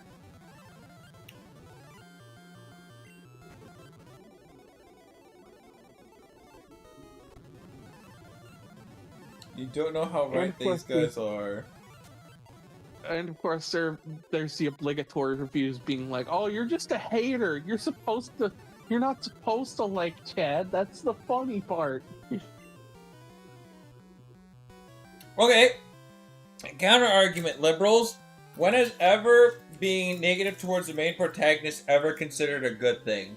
What shows last cause of it? Certainly not yours. Mm-hmm.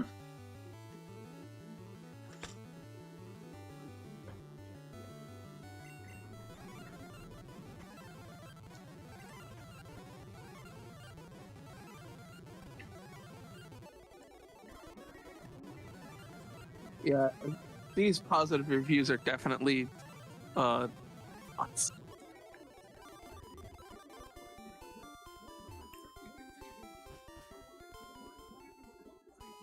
Wow. No rating. Complete and utter shit.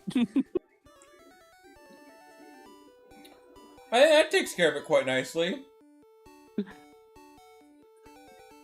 Couldn't have said it better myself.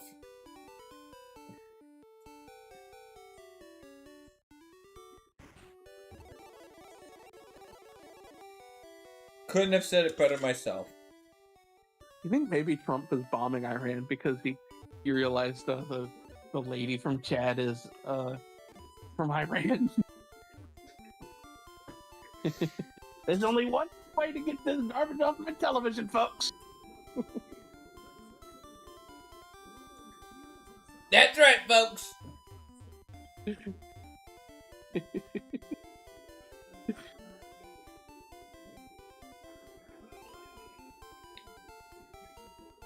This Chad show's gonna be such a disaster.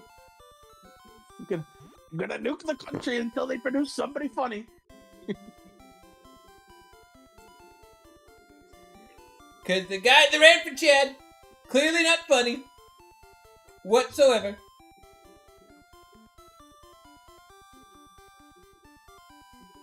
And I think Americans would love it if I did it anyways.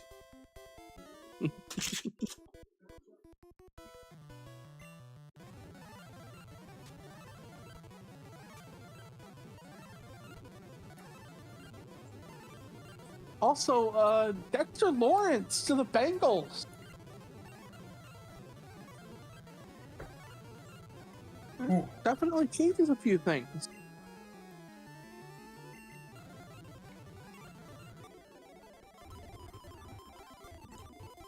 I'm laughing my ass off at that trade because, you know, for giving somebody the 10th overall pick, you'd think you ink him to like a 4-year extension at the worst, instead of punting it for later. Right. You know? Or they could have just re-signed their player who walked in free agency and kept the 10th overall pick. I'm not going to be celebrating this move like, oh my god, your owner just discovered that he's a kind of genius.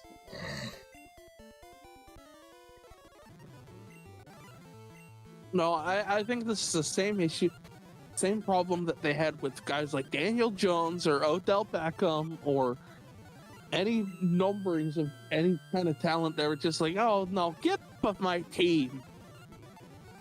Not playing the right way. Mm-hmm.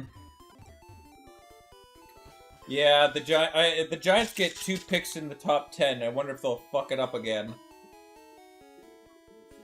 Although, fun fact, this does mean the Odell Beckham tree trade, the Odell Beckham trade tree continues. Because that pick for Dexter Lawrence came as a result of Odell Beckham going to Cleveland.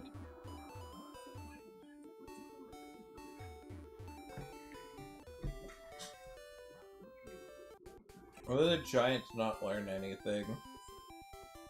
I think the real stinker about this is that there isn't really a good, like, defensive lineman they can replace them with in the first round. Unless you really want to reach on Caden McDonald. Even then, like, I know if they want something even just on the interior line, I think just getting a really good linebacker to kind of pilot that defense could work too. Or even then, getting Jordan Tyson out of Arizona State.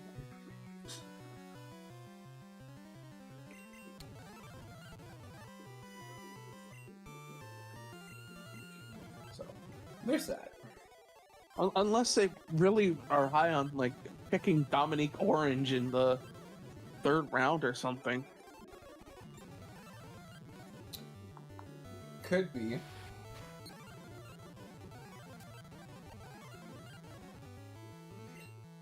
Could be. Could be.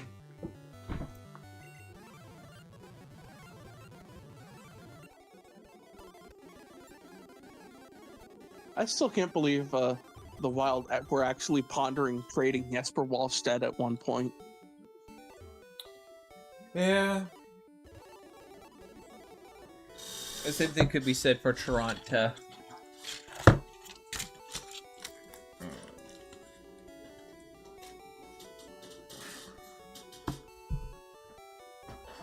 The same thing. And I still can't believe the Oilers were just like, pick a really good goalie out of Sweden.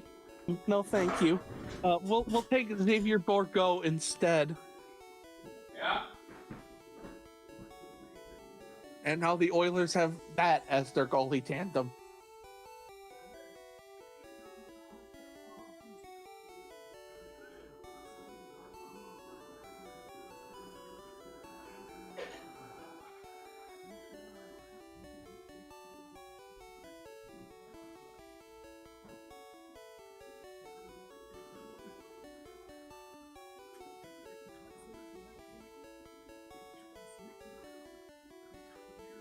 Habs Lightning currently underway. 5 minutes into the first period, no score.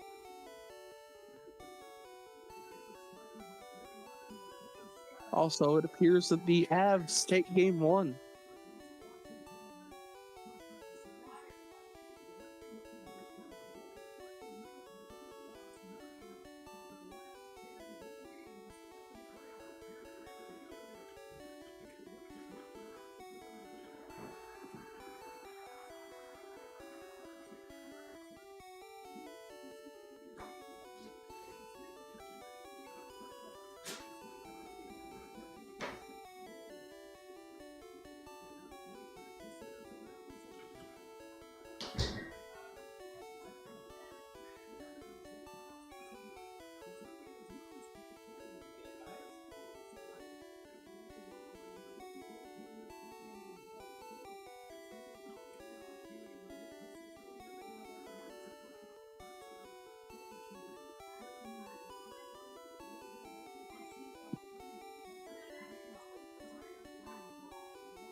Oh, yeah, and use the old bathroom Marooski.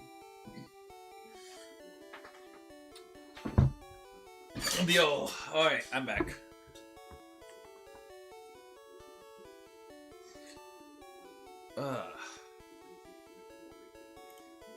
Doo-doo.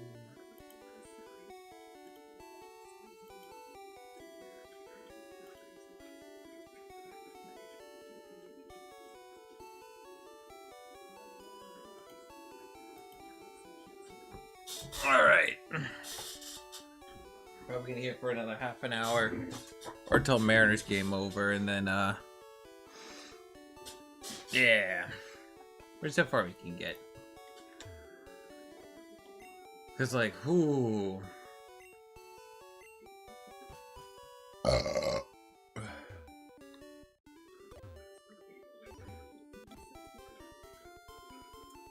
There's also one more chance to actually get a Mewtwo, I just realized. So. Yeah, I'm pretty happy.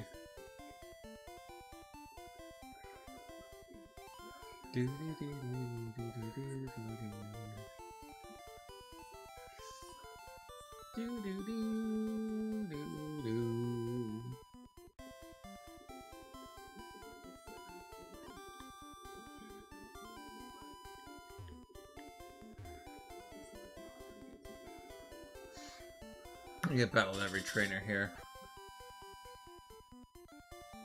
Yeah, I battled every trainer here. Cool.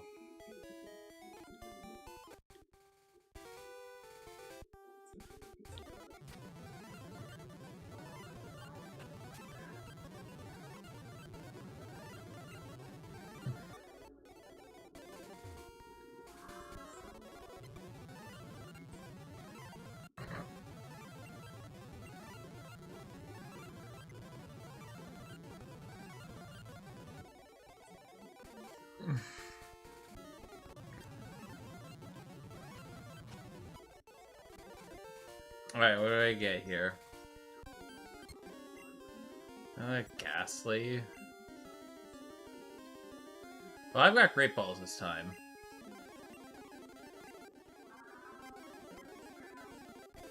So you got a Ghastly, alright. We got... Oh, bro, would have been so good! That's okay.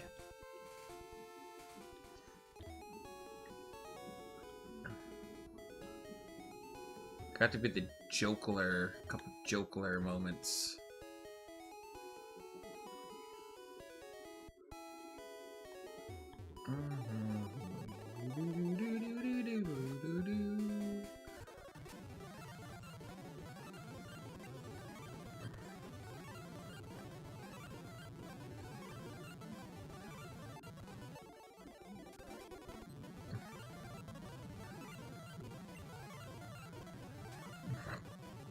Whee! Oh, Mew's gonna make this run so much easier. Oh my god. Mew is about to make this run so much easier. It's almost like it's cheating.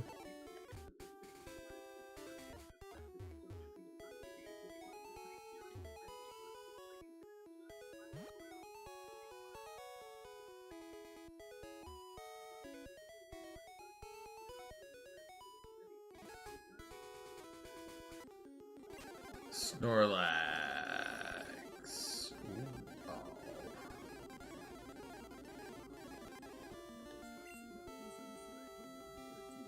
Snorlax is good.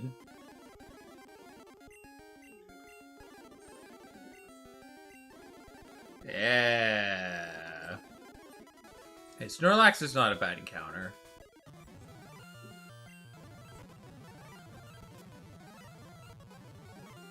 Okay, so now I have Mew at a good level. I can let Moltres go with Waterfall. Okay, so now we're gonna let Moltres get some love.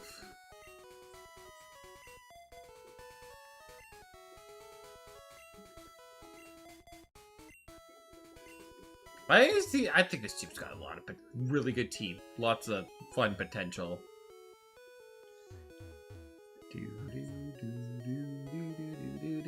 And then I don't know, I'm probably next gonna be live Tuesday night, probably. I think Tuesday night's probably the safest to try and get this run done. Tuesday night, and then if not, definitely Friday, probably in the background.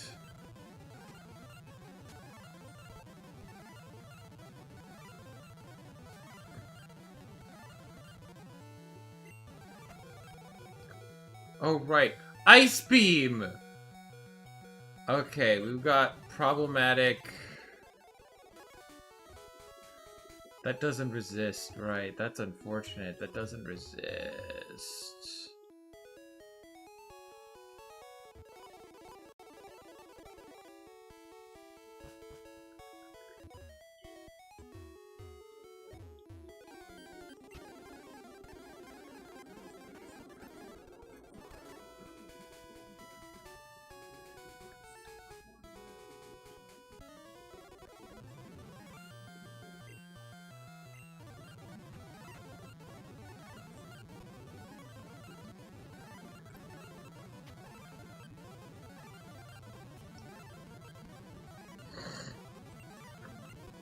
Alright, nice.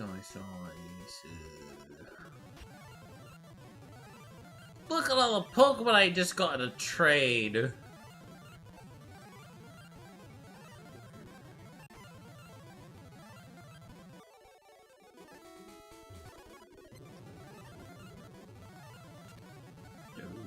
Oh.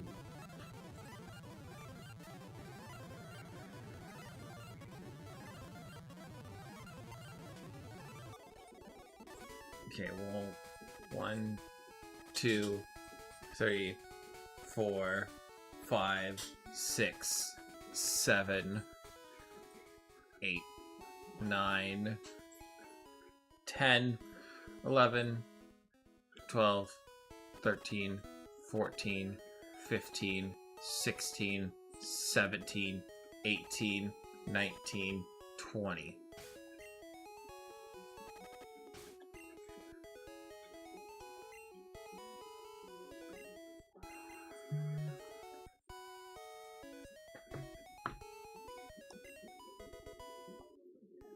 Count to 10. 1, 2, 3, 4, 5, 6, 7, 8, 9, 10.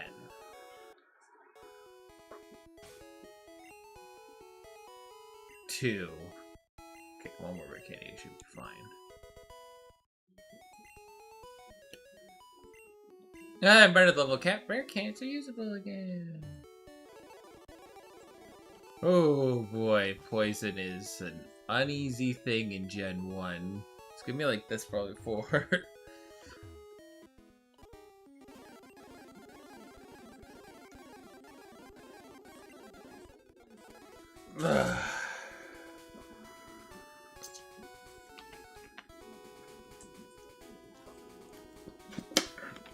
Josh Anderson, that's the first goal.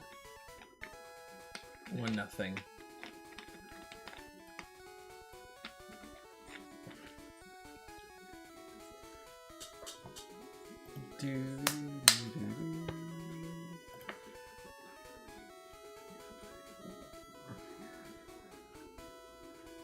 DTR.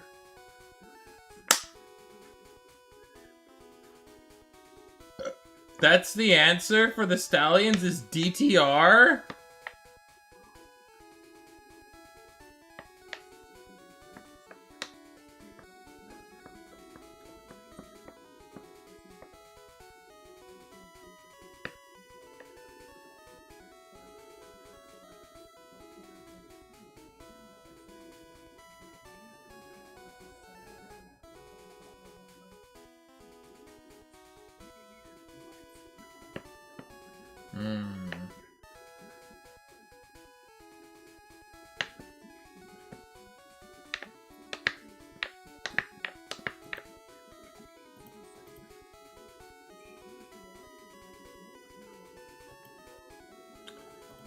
I like having to ban all these fucking bots. Telling me go buy botted viewers here.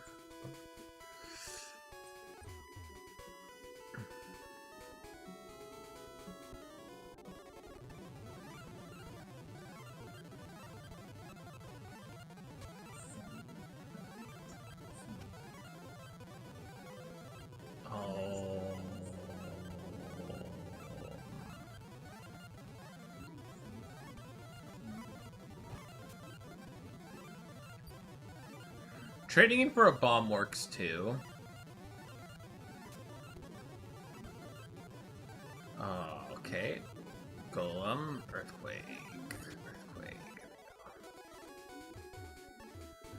So you gotta play around the.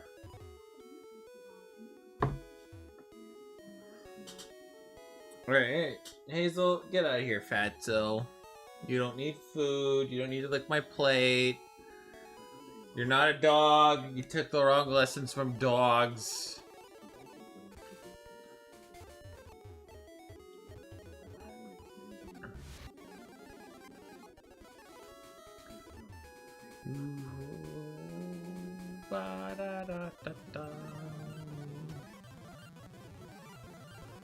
Pokemon, I'm a star.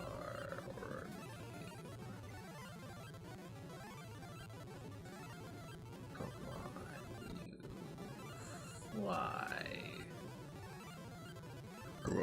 Omastar, Orbeam.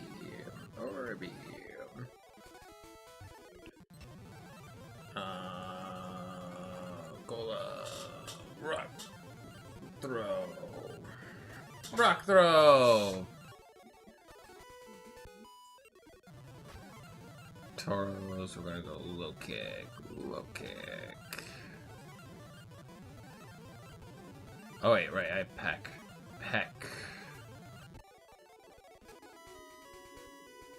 So the sad thing is it gets Sky Attack later. Gen 1, everybody.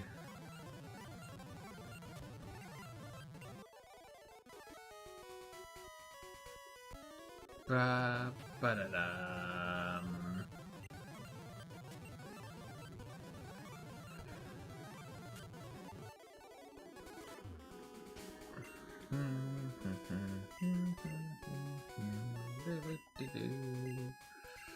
Yeah, I got the. I think this run's gonna now be a success because I have Mew now. Aha!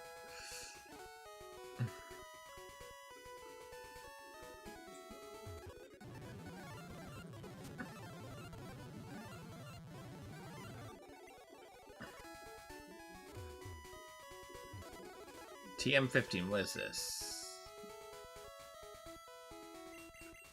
Psybeam.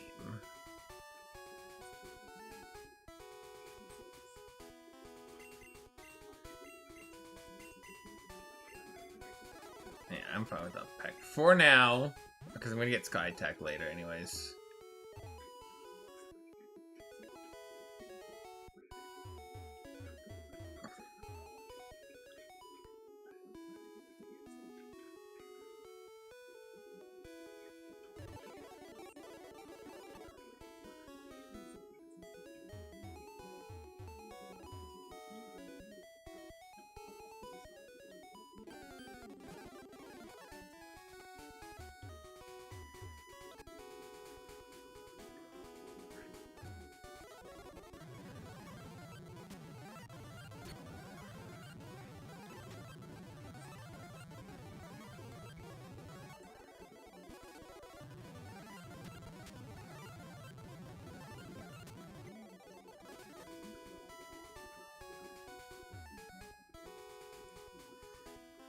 Nice. We are... Honestly, I think we got the team for the Elite Four.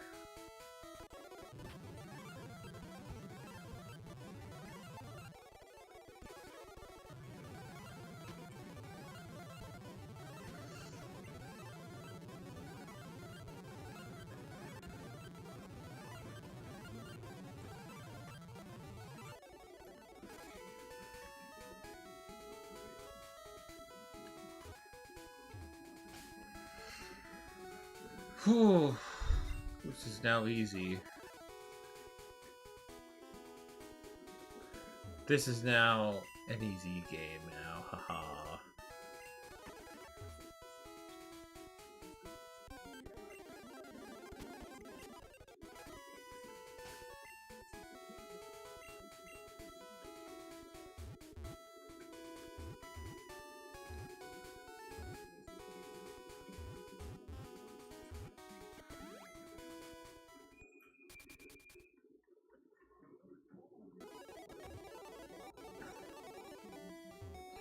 Cause that's what I can do to prevent. Okay.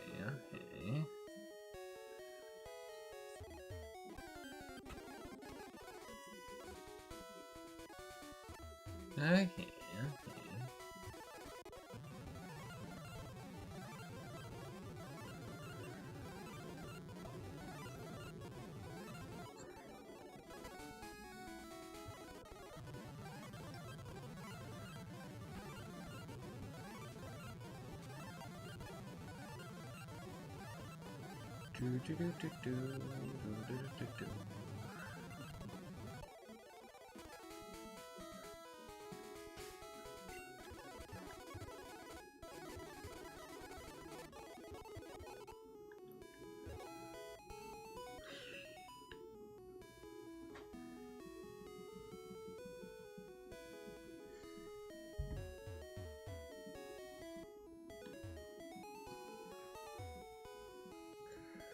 I just hope Mariners can at least win their series versus the Rangers. It's gonna be a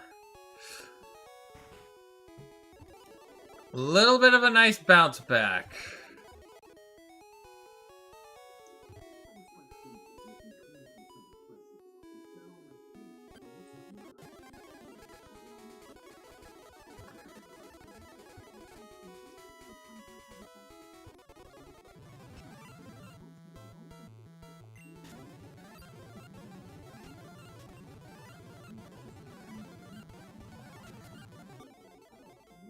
Pretty happy that Moltres is now my diffuser now.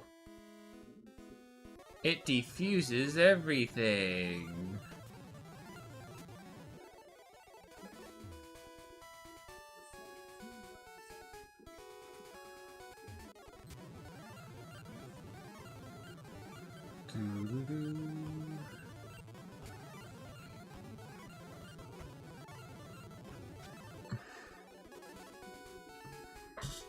Okay, so for, it's gonna be crazy. Has there a Pokemon we just haven't seen yet?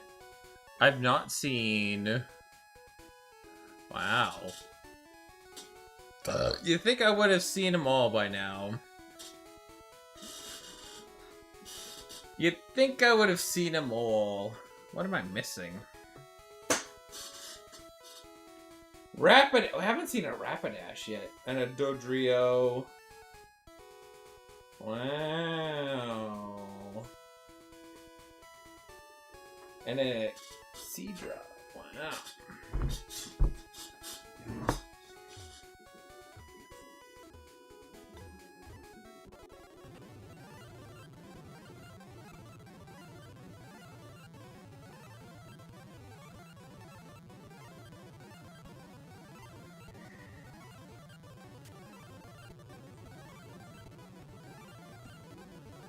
Why?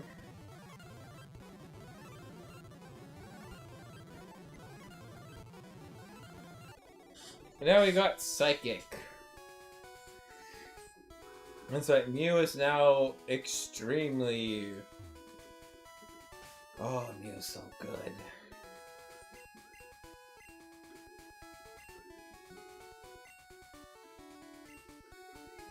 I gotta use the other Pokemon, my other mons.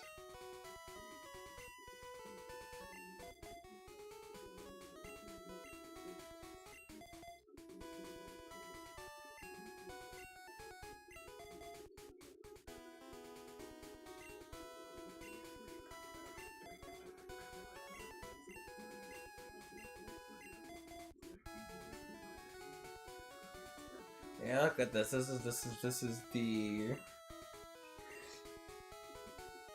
the team that they tell you not to worry about.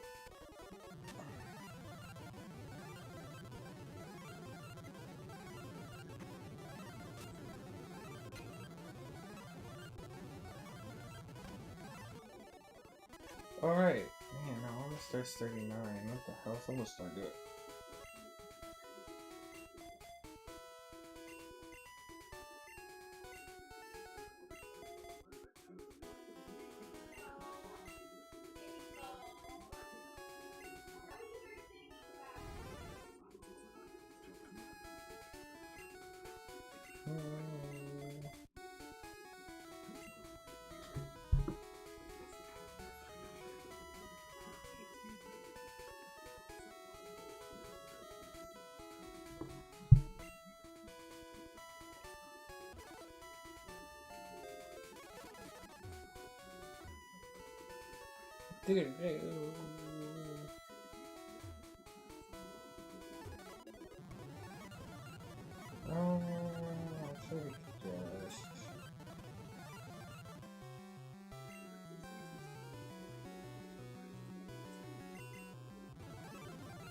Alright.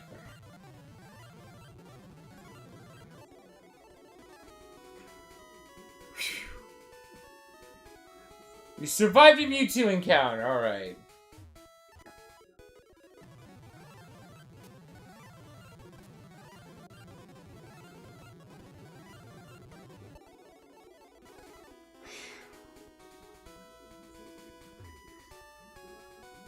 You survived Mewtwo. Our Mewtwo... Oh, it's a Mew.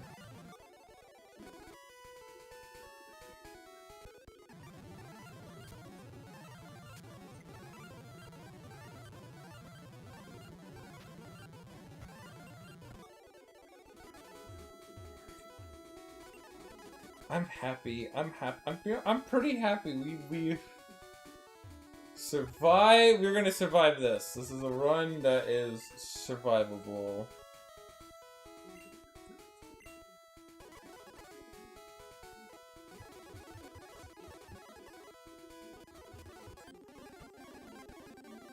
We can all sure.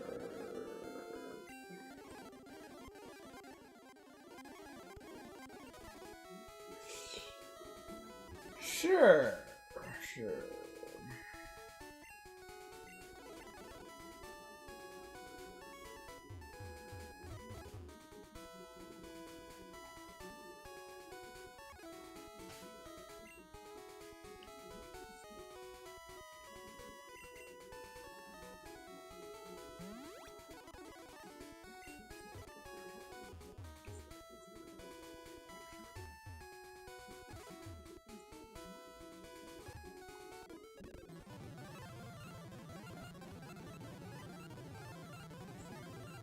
Oh, yeah, I'm super high level. What am I worried about?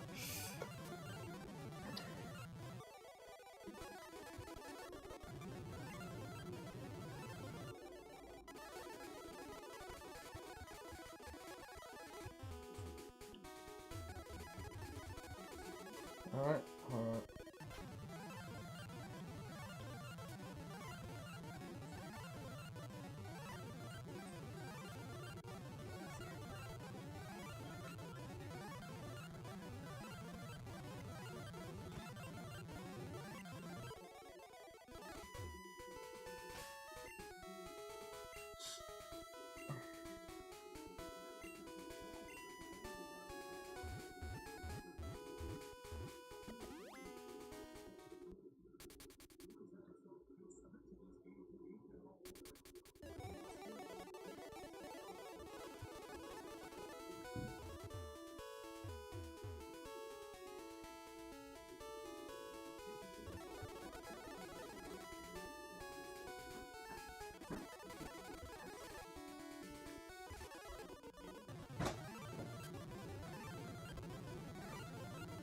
Okay, alright, we're gonna keep hurting ourselves in confusion. Sure.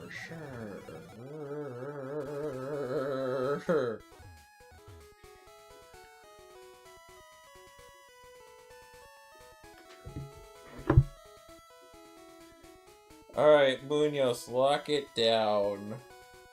3 outs away.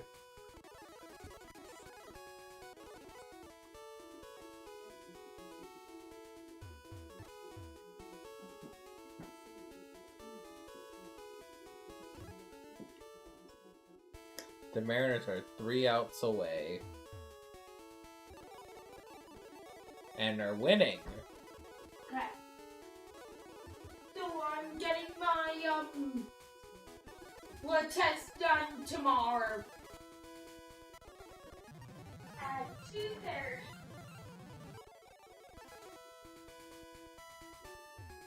I don't want to wait till like that, so I'll do it before I go to work.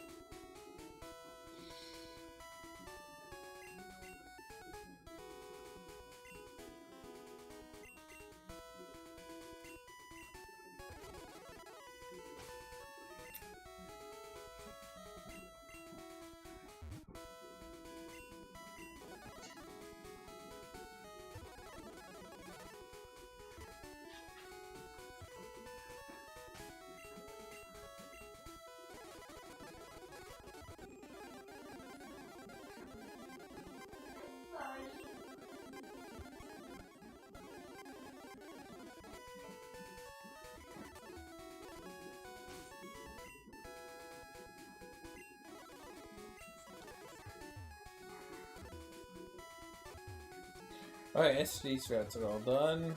Now we can go to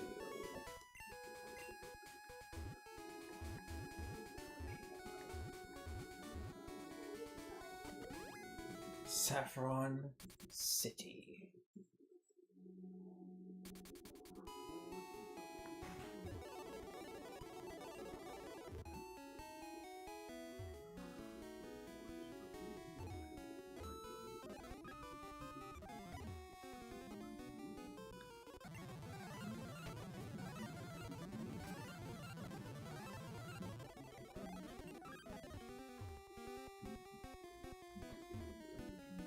Alright. We are... I'm not sweating anymore. This is just a boss rush.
Got one out. Alright, alright. Mariners can get double play to end it. Over to double play.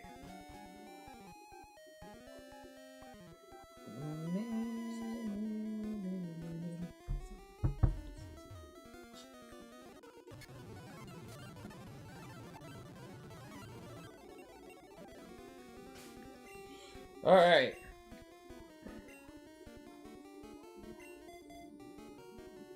Our strongest is a Fearonin.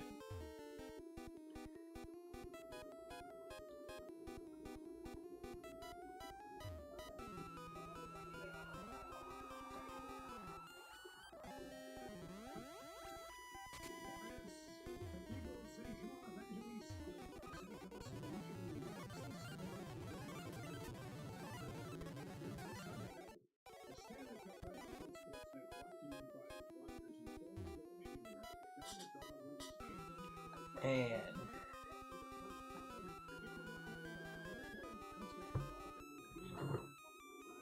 Two outs, Mariners are 1 out away.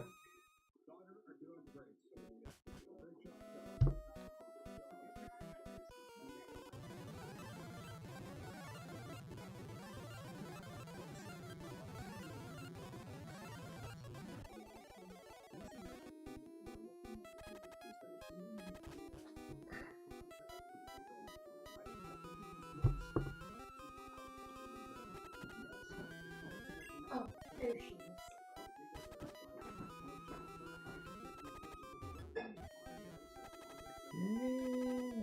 Oh, come on.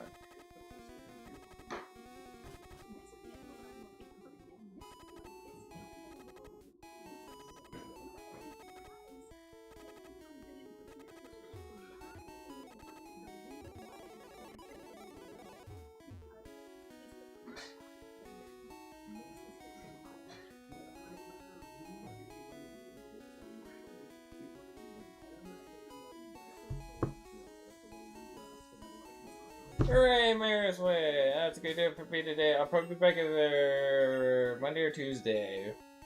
We'll see. Depends when I get home. So yeah, I'll probably be finishing it Monday or Tuesday, and then I'll be on pause until we get back from Mexico. Stay tuned for Yellow. We're gonna do this. I'll see you guys later.